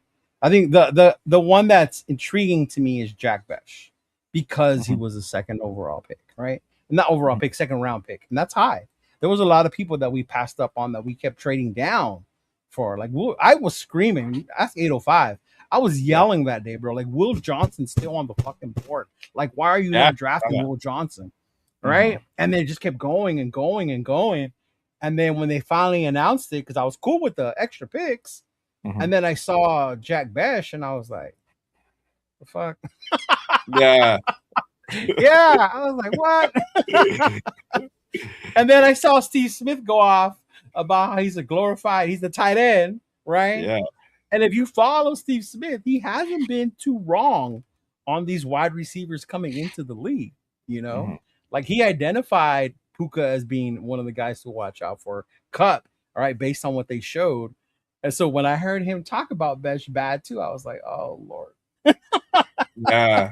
Like, don't tell me they fucked up getting this kid. But hey, Nathan and Rundown, shout out to them, man. They keep telling me that their biggest wish this season is for Jack Besh to shut me the fuck up. So as a Raider fan, that's what I want to happen to. Like, yeah. Well, I mean, Uh-oh. my thing with that, I talked about it on the Monday show with these guys. The whole thing with Jack Besh, is that he didn't get a lot of reps last year, and I think that's a little caveat that's attached to his name, right? But also on the flip side, it's like what did he do to like have limited reps? What didn't he show out in practice? What didn't he do correctly that kind of limited that? A lot of people are talking about is his start. He doesn't have No, he that can't he get can't create that separation. separation. Yeah. Yeah, His yeah, hands are yeah. good, but he can't create that Hmm. separation. So he can make those tough catches in traffic because he Yeah. has those guys because he can't create Mhm. separation. So it's gonna be interesting to see how he does this year if he's able to improve that part and being now in a Clint Kubiak system, known for how Clint can, scheme guys open. Yeah, How is he going to do that? Is he still going to be able to go ahead and make that happen? yeah, Because if he is, then that's going to change the whole outlook on this offense, because now yeah, you have another weapon, or maybe a guy that you can go ahead and count on third down situations, that third and Renfro, type of dude, that you can go yeah. But you ahead got and, Brock for that. Like you don't yeah, need another tight end. You don't need yeah, another tight end. Like yeah, Jesus. But no, and I get it. Like, oh, and people are like, oh, he's a great blocker. Are you telling me we drafted a wide receiver in the second round to block? Like, come on. Like, no. Like that was your opportunity to go get a playmaker. But I mean, exactly. yeah, yeah, I was a little bit disappointed when I heard he got drafted, knowing some of the other guys that were kind of still on the board as well. mhm, yeah. Like just wide receiver base. So Yeah, there was. I know the 805 said there were better wide receivers still there were available. better wide Yeah. receivers. And shout out Mhm. to 805, bro. I was listening, I was tapping into Ben's show last night, the Silver and Black Lounge. Shout out to him. And 805 made a great point. Like Spy Tech has been kind of drafting dudes that have been developmental, and it makes Mhm. sense, bro. Like some of these guys could be like, why do we pass on certain dudes and got these dudes, and like these dudes are not really threading the needle like that because these Yeah. guys are developmental. Developmental. Mhm. Yeah, so it's like okay, Jack Besh is kind of one of those guys who is a developmental guy. I keep tongue twisting on, on developmental this morning, Yeah. but it's gonna be it's like that type of scenario. So it's like if he works out, great. But then usually when you're drafting a guy in the second round, these guys they're supposed to be starting caliber guys. You want your So first, second, third rounders to be yeah, to be at least one. starting caliber guys, right? And Mhm. so he was there was questions around him last year, and there's even more questions this year. So Yeah. um and I put up that short the other day, and everybody's like, because Will said, "Hey, if this guy doesn't pan out by the end of the season, you need to cut him immediately," That's dumb. and then yeah, and You then can't do I'm that. like, You yeah, and can't then do I'm that. like, no, That's the I think you second should round keep pick. him. Yeah, I Yeah. think you should keep him, Yeah. and let it see how that dude works out. At the end, you can always trade him. Now you're not gonna get a second round pick back, but you might be able to go ahead and maybe muster up a fifth, maybe a sixth round pick, seventh round pick. You're able to What do we get get for some Tyree? seven. We We swap got a seventh fifths round and a pick. seventh, right? Or something like that? Yeah, we Yeah. got another six, I believe. Yeah. Mhm. Something like Yeah. that. Yeah. Yeah. So in that scenario, it was like we drafted this dude in the first round, and we ended up getting like a 6th round pick essentially for Yeah. him. And I think honestly, the way that he was playing, that was probably the best outcome for us. We My ended up my winning, sort of winning in that situation. my only hope to what you said is the developmental part. Like if that's what you're doing, that's fine. But in order for that to work, you can't keep changing coaches every year. Yeah. You know what I mean? Where that ends up biting you in the ass is you keep changing coaching staffs every year. If you're Yeah. drafting these dudes, knowing that you're in here with the long haul, the long process, then Mhm. you need to keep the same coaching staff around them and have the right coaches to Right. develop them.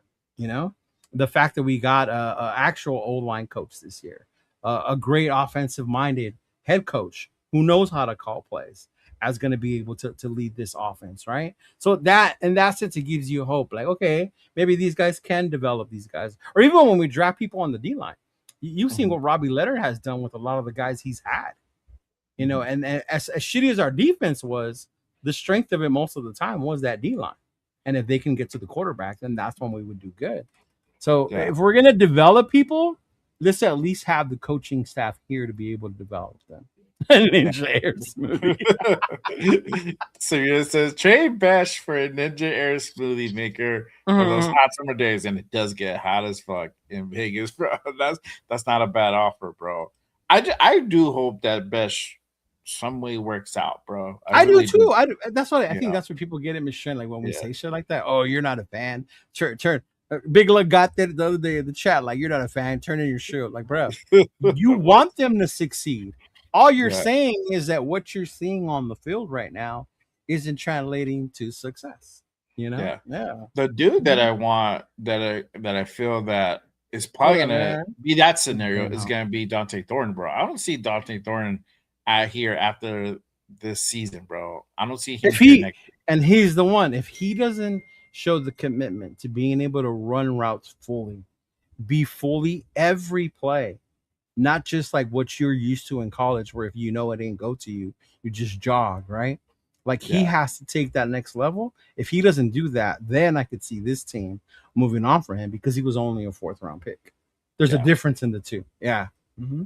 I would love for Thornton to get it together and like, hey, bro, you got a great offensive coach minding staff behind you that can make shit happen for wide receivers. You know, if he was to really focus and use his physical ability, then that would be great. Imagine being a 4th rounder and excelling in a Clint Kubiak offense. When it's time for your contract, bro, you can negotiate either with us or you can go get paid somewhere else. Right. You know? Yeah. Yeah, exactly. Especially being that big and that fast. Jesus. Yeah. My thing is for him to finally fucking catch the ball, bro. And that he struggled with that last year, bro. And I know we had Gino back there, but still, like, there were some balls that were thrown to him that were like on the fucking numbers, bro. And I'm like, dog, you got to make that fucking catch. You know, you're not going to get the perfect spiral every time. You're not going to get the perfect placement every time. And he's new. It's your job to make sure you make those catches. Huh? And it happens. Yeah. I forgot who I was listening to the other day. And they reminded me that even Tay had trouble catching the ball his rookie year. Yeah. And it was a mental thing. Because Tay could obviously catch the fucking ball, right? Yeah. But it was a mental thing, and it took like the right coach to get behind Tay and bring that confidence back, and then Tay started balling. But I was like, oh yeah, I do remember that motherfucker was dropping the ball in the beginning. Like, yeah. So it might be that scenario here, bro. I don't know. Hopefully, I mean, hopefully, these, you know, Janoko can get in there and just be like, hey, you got this, dog. If Thornton could catch like Jack Besh, because Besh has hands. He just can't get open. It's like they're flip, right. Yeah. Uh-huh. That would be amazing. Yeah, but and you can tell with Thornton the way he reaches for the ball, the way he tries to catch it. Like, no, man, like this high point, like Jesus Christ, get up there and get it, bro. Like, that dude don't want to jump, bro. He's like, fuck that shit. GFM sends the Saints received Wilson and a 2026 7th round pick, and then we got the 5th, the 150. Yeah. So we got, I think, was it 150? It was Dalton Johnson, I believe, that we got him at 150. Yeah, I think 150. I think that at 150 it would be Dalton Johnson. That's because we got Mike Washington before that. Oh, really? Alec, that's what Rundown tells me all the time in the group chat. When we talk about who did you want to get? Ain't nobody else ball out either. And like, oh, here we go. Severe always has a response about somebody. I just can't remember who it is. I don't know. I mean, I like Johnson just because this dude could play fucking nickel. And we didn't have no nickel guys. Like, ever since Hobbs left, bro, like there was no real guy that can be in there. And that's the funny part with us taking that chance on Gerard McCoy. Because Will Johnson was a 1st round corner. No question he was a 1st round corner. What happened with Will Johnson was he got injured. So because he got injured, he dropped, and where was he going to fall? Right? Yeah. And me and Chris, Protect the Show, shout out to him, talked about it a lot because Will Johnson played at Michigan. That's where he went. And this dude was fucking amazing. So when he was still on the board, that's why I was like, get Will fucking. And then you saw him recover from his injury. And then he balled out with Arizona, and it was like, man. Yeah. Those strong So, hands. yeah, shout out to Ben in the building. What up, So, man? Silver and make Black sure you guys Lounge. go ahead and catch Silver and Black Lounge. They had a great show yesterday with Did they 805. get their 3 members so they can start giving away the jerseys? I know he said they were almost there. Yeah, I think I heard him say something about the jerseys. So, All right. yeah, it was Nutty Raider and Dirty Raider. Okay. Yeah, on with 805 as well. So, yeah, Oh, make sure you 805 guys was on there with them? Yeah, it was that's why I heard 805 say like some like Spytek's been like drafting like developmental guys. And honestly, like I didn't think about it like that before up until he said it. I'm like, oh, now it makes sense why we got some of the guys that we got. Because some of these guys were like, like what was it? Rogers, right? Is the one that came from William and Mary, the small college. So he's the developmental, one of the offensive linemen they drafted last year. Charles Grant. Grant. Charles Grant. That's Grant. Yeah, William and Mary.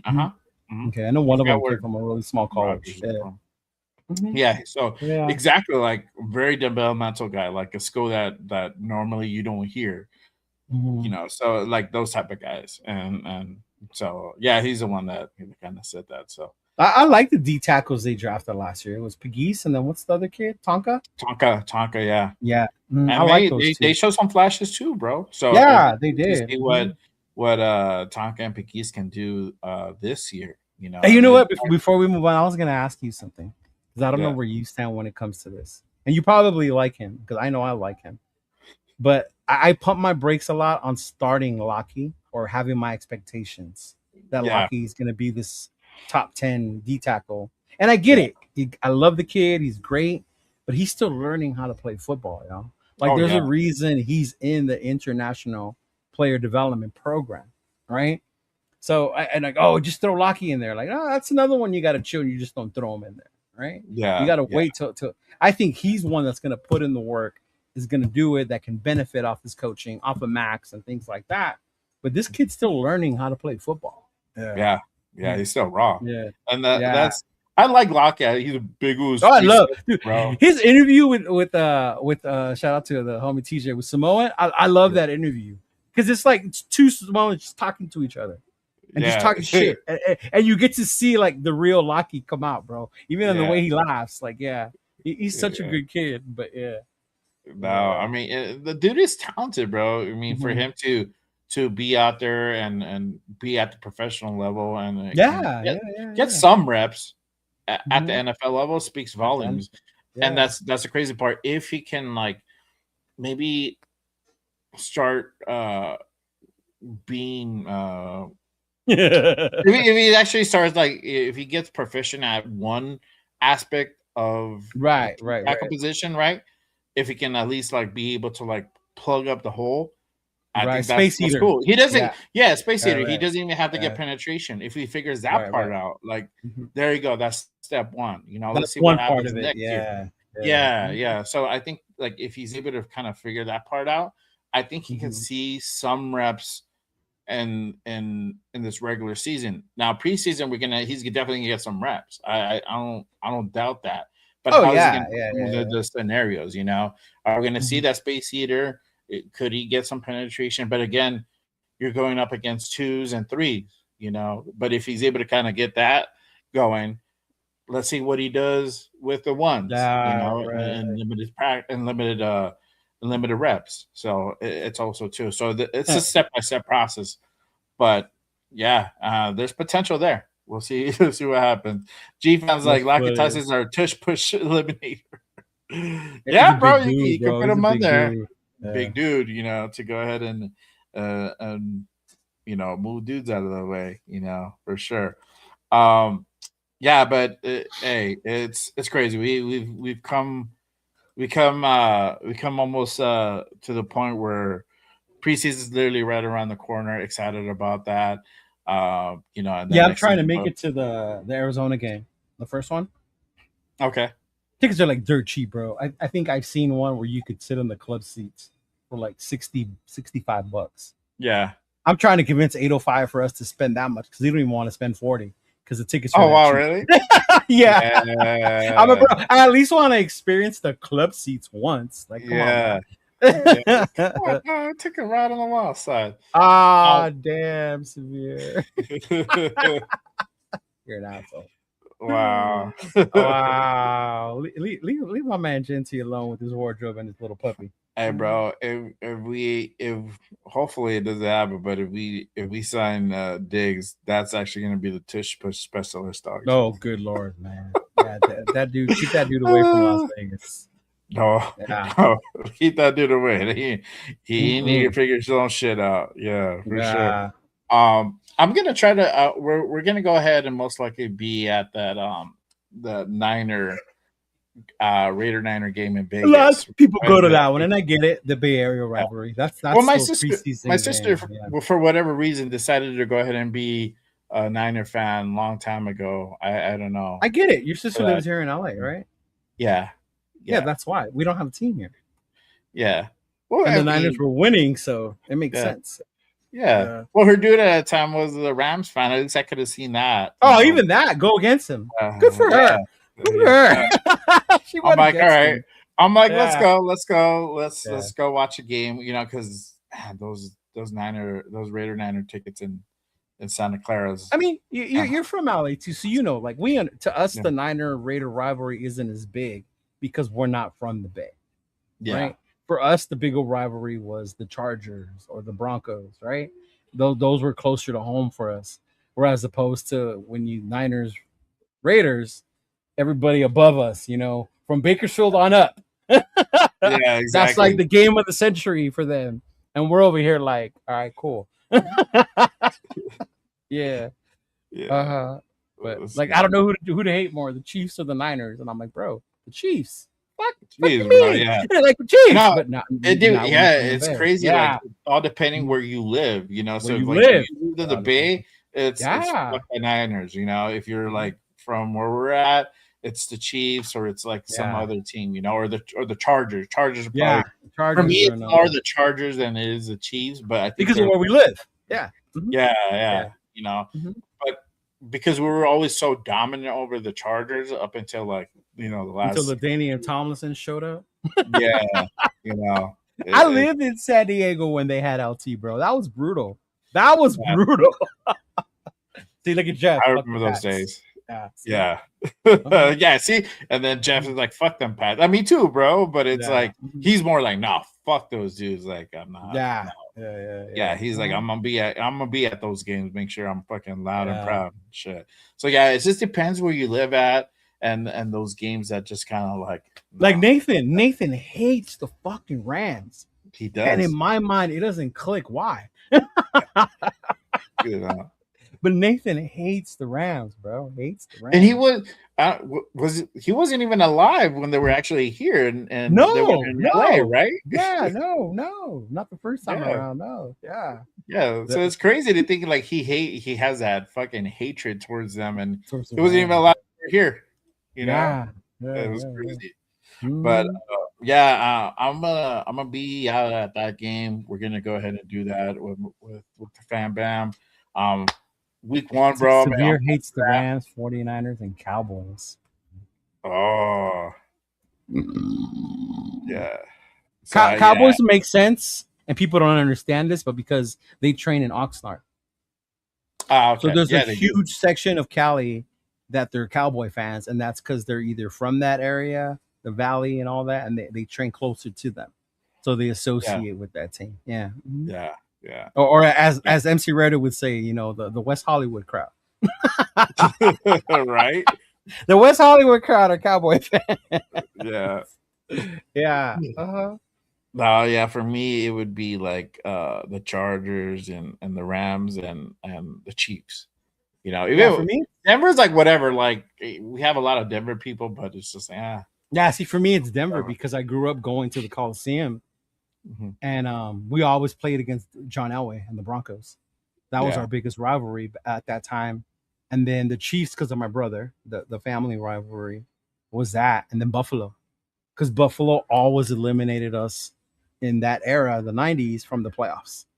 When we had Bo, they whooped our ass. The year we lost Bo, they whooped our ass, you know? Like the Buffalo was like our thorn in our side that year. So that's why I can't stand Buffalo. Okay, yeah, but Yeah. I mean, See, um, Ben, perfect example. yeah. Ben, perfect example of someone who despises the fucking 49ers. Yes. Yeah. Uh-huh. See? Yeah. Yeah, Perfect fucking example, man. Of someone yeah, who cannot stand them. yeah. No, for me, it's the Chiefs, bro. The Chiefs and the Chargers for sure. But yeah, I'm excited for that week one. The home Are you opener. coming, right? You're coming to Vegas? Yeah. I got my ticket. I just got to go ahead and get the flight and the accommodations. A lot going down, but I think I'm just excited to go You're ahead and doing your accommodations. You haven't done them yet? no, not yet. I'm looking into That it right now. little certificate behind you, the black hole one, that Yeah, one beginning gives you a discounted rate at the Golden Nugget. yeah, Yeah, so I would use that I, one, bro. It's actually not that bad. Yeah. yeah. Shout out to Predator. He was at the Golden Nugget, and like I met up with him at over there at his hotel casino. The casino looks nice, bro. Like it's a nice area. I even had like lunch What at. is They have a Chick-fil-A in there, bro. I was like, oh shit, what? They got again? Chick-fil-A? See, it is. I don't know. Maybe because I'm a Vegas person, I go a lot, so Yeah. it's cool. But it's not one of the nicest casinos. It's the No, it's Golden not. Nugget. But I It's was Fremont. surprised how nice Yeah. it was, though. I was like, Yeah. man, this is a Nugget, bro. Like, whatever. It's like old downtown. I don't want to get shot by the chat, but yeah, the Golden Nugget. There's like different levels to me in Vegas. Yeah. If I go to Fremont, it's because I'm hanging it. I'm being a local that week. Yeah. Yeah. Yeah, exactly. I used to be bougie though. You can ask Jonah. There were times where I would only be on the strip.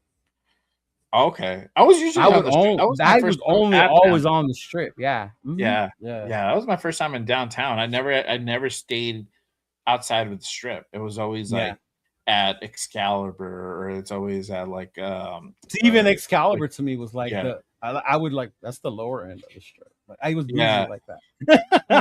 Man, I got that Yeah. type of money, so I But got. that's what I'm saying though. Yeah, Yeah. yeah, yeah. I I used gotta, to be like that. Like, yeah. yeah, Like Chona would laugh that I would only stay at like the Bellagio or Caesars or Hollywood, Planet Hollywood, stuff like that. Like, yeah. yeah. Uh-huh. And then this I- one time I stayed at the Orleans. The Mhm. Orleans, bro, and I fucking had a blast. Yeah, there you go. Yeah. He's like, see, now you're doing Vegas like a local, is what Chona used to tell me. Yeah, I used to stay at Hooters, at the Hooters when it was Hooters. Yeah, R.I.P. Hooters, Yeah. man. That was our spot. Mhm. That was a spot, bro. Like they had like Shout out to Twin Peaks, though. 'Cause Twin DJ. Peaks brings the same energy with the wings. Yeah, The wings at Twin Peaks are fire. I don't care what anybody says or thinks the reasons why I go to Twin Peaks. No. The reason why I go to Twin Peaks is the beer and the wings, bro. Yeah. yeah, Mhm. yeah, exactly. So yeah, I'm gonna check all those out, and we'll figure out where we're staying. Just a lot of stuff going down over that weekend. I'm very excited about for sure. So yeah, man. But let me kind of move on to this final segment. We'll talk about meet our guests. We take time out of the end of the show Use to go ahead and meet our discount guests. code Lamar. Stay at the Bunny Ranch. What is he? Ask for the Lamar Odom special.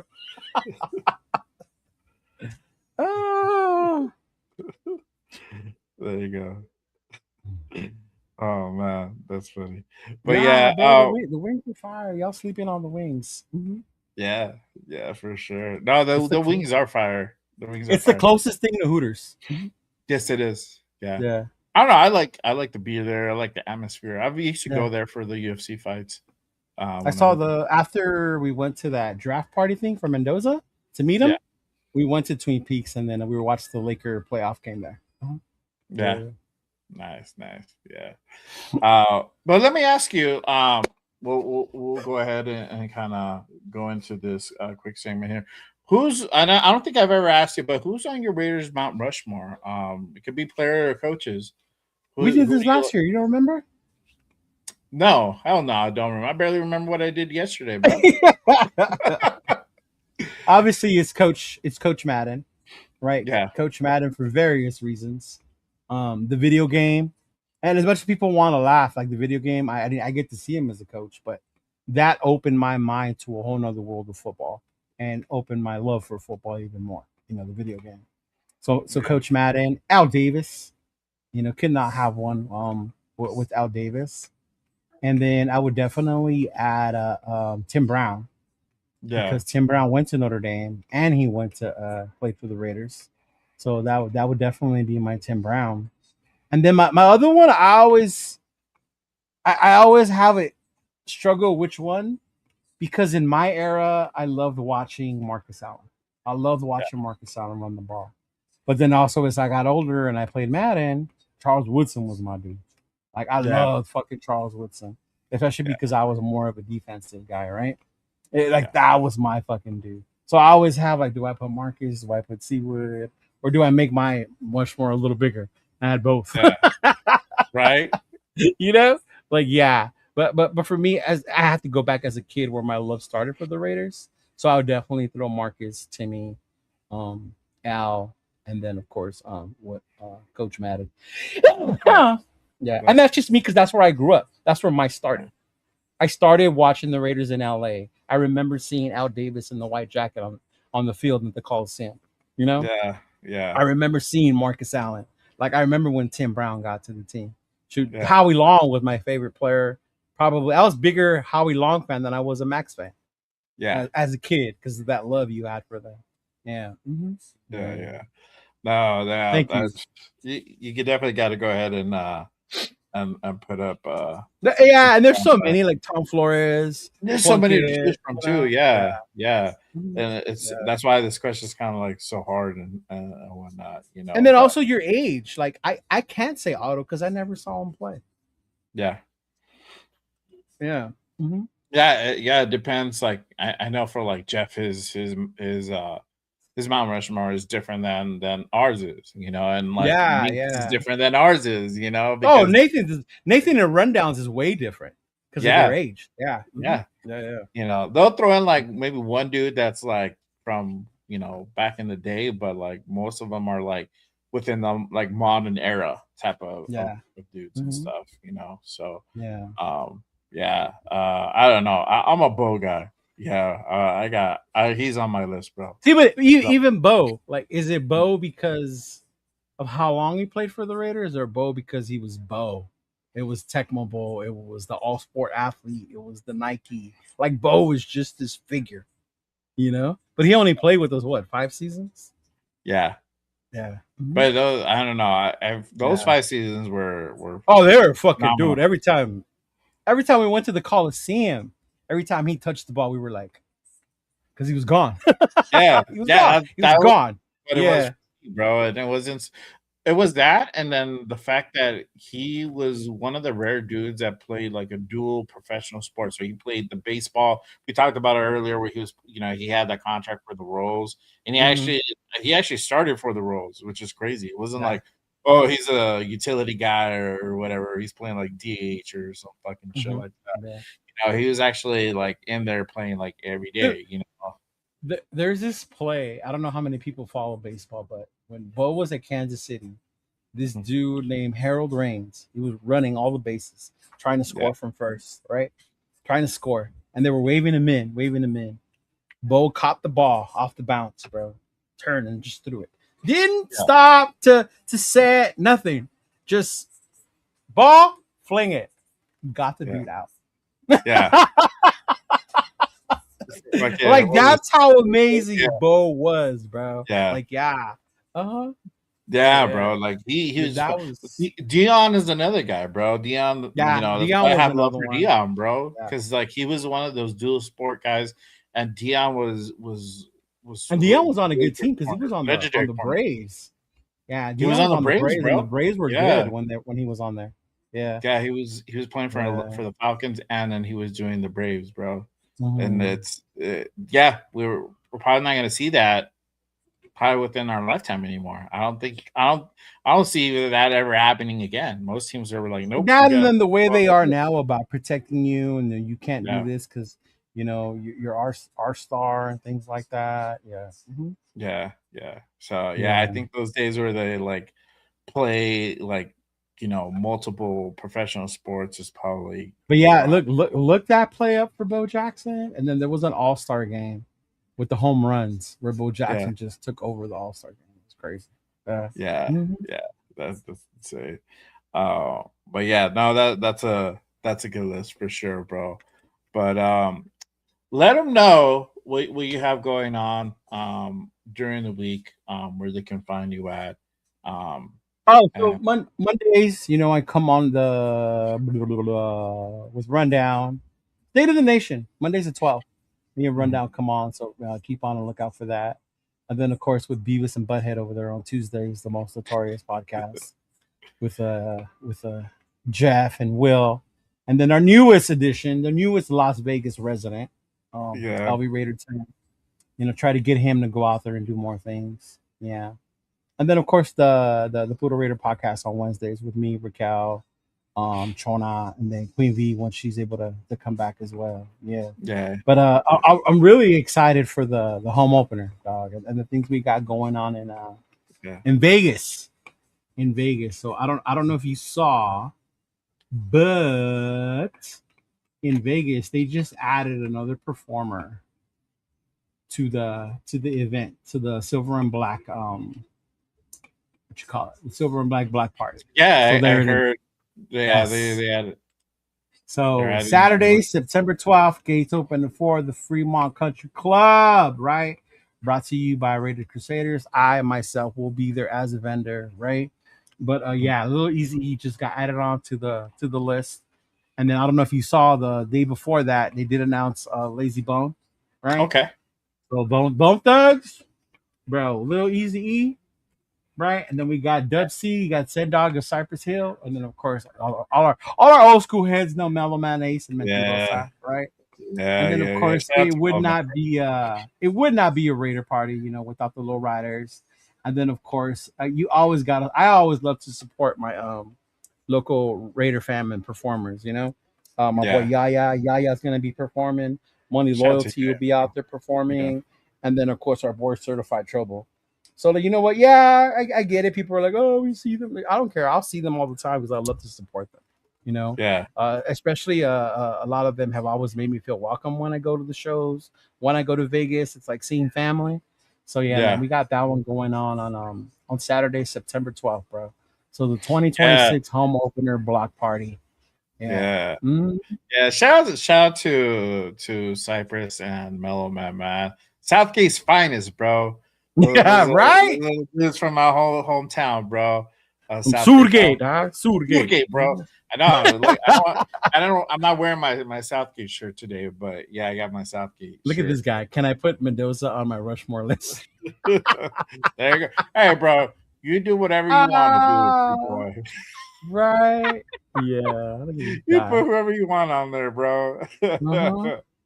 Oh man, hey, bro, shout out to you and Ben. I shouted you guys out earlier, man. Great show yesterday at the Silver and Black Lounge, man. So make sure you guys go ahead and catch that show.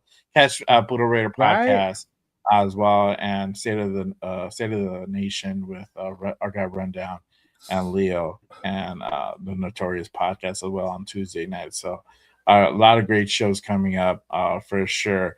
And then obviously y'all already know, man, that weekend of the home opener is gonna be wild. Jeff is gonna be out there. There you go. Our guy Hollywood Raider Jeff is gonna be out in Vegas for the very first time, and he's gonna go ahead and see all the glitz and glamour that we've seen before, and that's gonna be his first time. So if y'all gonna go to the home opener, even if you're not going to the game, just hit us up, man. We're gonna be out there. It's gonna be Yeah, I get there something. Friday. So Friday I'll be out there for the Fremont Pandemonium. So I'll be Yeah, out there for that. And then Saturday I'll be at the block party. And then Sunday, of course, link up with my boys at our spot, um, have our beer, and then we'll walk over to the tailgate area, bro. I don't know if yeah. we'll go inside yet. I'm still debating. I want to go inside because I have this really, really feeling in my gut that Ice Cube's going to be the halftime performer. And if I find out That'll be Ice good. Cube is a halftime performer and I'm sitting at the bar watching the game with these boneheads, I'm going to be mad. Yeah, Yeah. yeah. So, but we'll probably go inside for that one. But yeah. Mhm. Nice. Yeah. So Yeah, I'll be. I'm excited, and we'll see what we go ahead and get into over Oh, there for Wheels in sure. the house. Like, think about Dumb and Dumber. There you go. There's the other one right there. Yeah, Uh-huh. he's probably on a break, bro. On his lunch break or something like that. Shout out to Will, bro. Make sure you guys go ahead and also subscribe to my guy Raider Will Silver and Black Raider podcast as well. Hey, But huh? are you coming to LA? Nah, probably not. Because you This realize next this week, year is basically 2 home openers back to back. yeah, Yeah. yeah. I don't know. I don't know if I can make that one. That'll be pretty hard because of work. Oh, okay. So yeah, maybe. Giving away all that shit about work. Like you can't come to LA because you got to work. I gotta work, bro. Yeah, the thing is, like, it's farther than Vegas, so it takes me forever to go and come back. I don't know. Oh, We'll it see. is. That's right. You're in New Mexico, so Vegas is Yeah, closer for you. Yeah, I yeah. mean, I got essentially free room and board, but still, like, it's a mission to kind of get all the Oh, way okay. over there. I don't know. Well, I'm All gonna right. figure it out. We'll Okay. see. We'll see. And then plus two, bro. I I hate doing SoFi in September, bro. Well, that's why I Fuck brought it that. up because Yeah. this year there's a plan. There's a solution for us. Okay. Okay. There's a What's the solution solution? for us. So you go on my page. I have the flyer up for the Saturday pool party Uh, at the Tom's Watch Bar. Right. There's going to be yeah. a DJ at that, but Sunday they're going to do a game watch party there. So if you don't want to go inside SoFi, and if you're familiar, it's just across the street from SoFi, bro. So Uh-huh. we can go to SoFi, walk around the tailgate, and then go watch the game at Tom's Watch Bar at that watch party. And we don't have to go Wow. inside that swamp ass stadium. I know, bro. I'm like, God damn, Yeah. I can't do that So shit, that's bro. Saturday, but then I'll have the flyer up for Sunday and I'll put it up. But actually, Okay. Mike from Raiders Against the World, he has the flyer up for Sunday already. And Okay. Sunday, see, it's a watch party on Sunday as well. Yeah, so this is for the pool party. Those tickets are on sale already. Yeah, that one's gonna be dope, bro. A pool party in LA rooftop. Come on now. Jeff's staying at that hotel, so Jeff's gonna put on Which his one? bathing suit and come on over. Yeah. At which one? Which hotel? Oh man, what's the name of the hotel again, Jeff? Yeah. Yeah. Mm-hmm. Was it no? It's not the Hollywood Park Casino. They're not a hotel. No. This is the one across from that. Yeah. Oh, okay. Yeah. Oh, there you go. There you go. Yeah, that. Yeah. See? I'll see, bro. Yeah, and those of us who go to LA, it's not that we don't want to go inside and rep our team. That's not it. Trust me. It's how miserable it is inside that Oh my stadium God. this time of the year. Terrible. Terrible. I'm And, gonna like, go in 2 weeks to see a Karol G concert, dog. I'm already but it's dreading how probably hot at it's gonna be nighttime. inside. Yeah, it but is it's at probably nighttime, so it's a night. little bit. Yeah, Yeah. exactly. So it'd be cooler, but it's Mhm. still humid as Yeah. fuck. Yeah, you guys Yeah. have to go to like Raider versus Chargers game in LA or Rams, whatever. Later in the whenever it's season. around. Yeah. Yeah, Mhm. like, or no, you have to go during a September game to experience what we're talking about because it's hell. Because you think Oh it would yeah, be, because but we it's went not. last year in October, and because the Raiders, it was in November, whatever it was, but we were doing so shitty, hardly anybody showed up. Yeah. Yeah.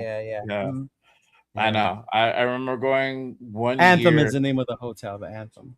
Oh, the Anthem. Oh, okay. Mhm. Hey, make sure you guys go hound Jeff at the Anthem. Come that week. Okay, there you go. The Los Angeles Stadium District. Okay. So that's what closer to like downtown. I don't know where. No, exactly. SoFi. Oh, like It's that right SoFi across area? from SoFi. Yeah. Oh, okay.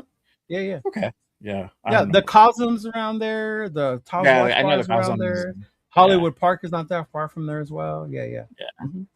I used to go to Hollywood Park before the SoFi was there, before the casino was there. So Yeah. that's how old I am.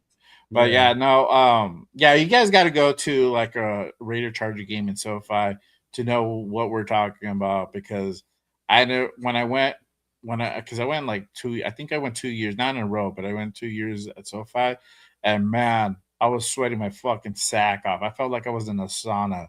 It was that terrible. It was like melting in my seat. and like I'm like lit and hot is not a good mix. No, No, bro. especially when that sun hits. Damn. Yeah. Good luck.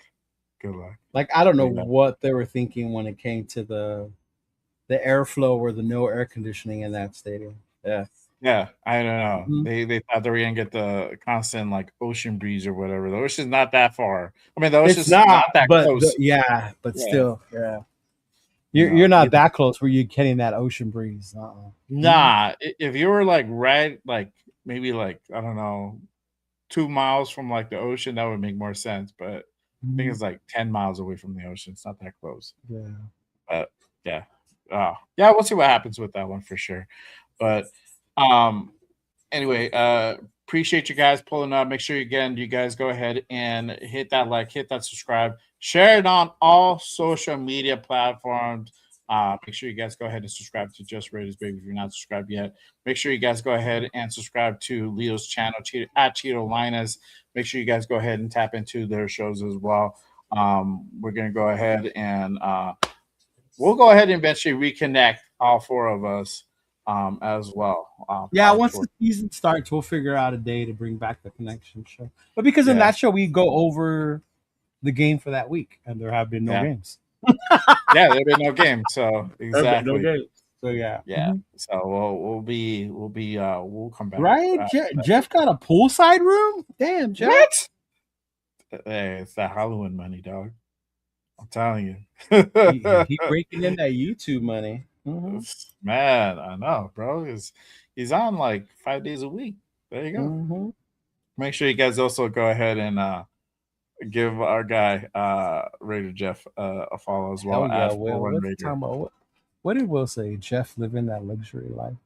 Hey, don't let Raider Will trick you either. Will does too, but he does it as a tourist, not as a Raider fan. He prefers Yes. to tour the cities we play in.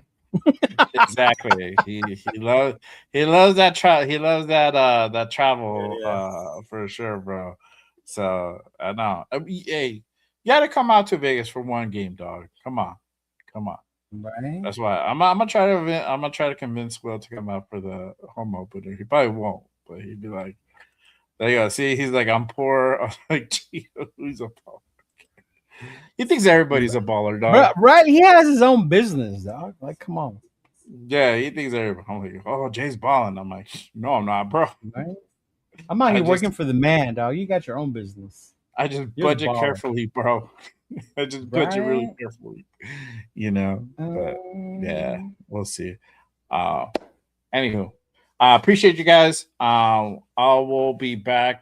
I will be back. Probably not this week coming up, but the following week for another episode of Good Morning Raiders. Make sure you guys go ahead and tap in on Monday for a new episode of Raiders Unfiltered with my two guys, Primos and Raider Will. We'll go ahead and talk about training camp that will start the following day.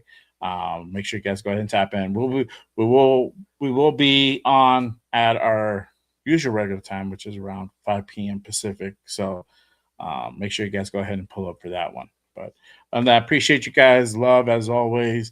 I will see y'all next time. As always, remember, just Raiders, baby. Oh, real quick, shout out to our Raider fam out there in Oakley this weekend, up in the Bay Area. There's a big event going on today, so shout out to them. Hope they all have a blast. Raiders Sing is the one that threw it. I'm hosting Okay. it. There's a bunch of thing going on right there. So hopefully you were able to get tickets because tickets did sell out for his event. So hopefully they Okay. all have fun out there. Rick Cal's up there, so yeah, shout out to them and hopefully they all have fun, man. Yeah. Yeah. Okay, there you go. Those are some shout out to them for sure. Mhm. But appreciate you guys. I'll see y'all on the next one. Peace. Quit yawning.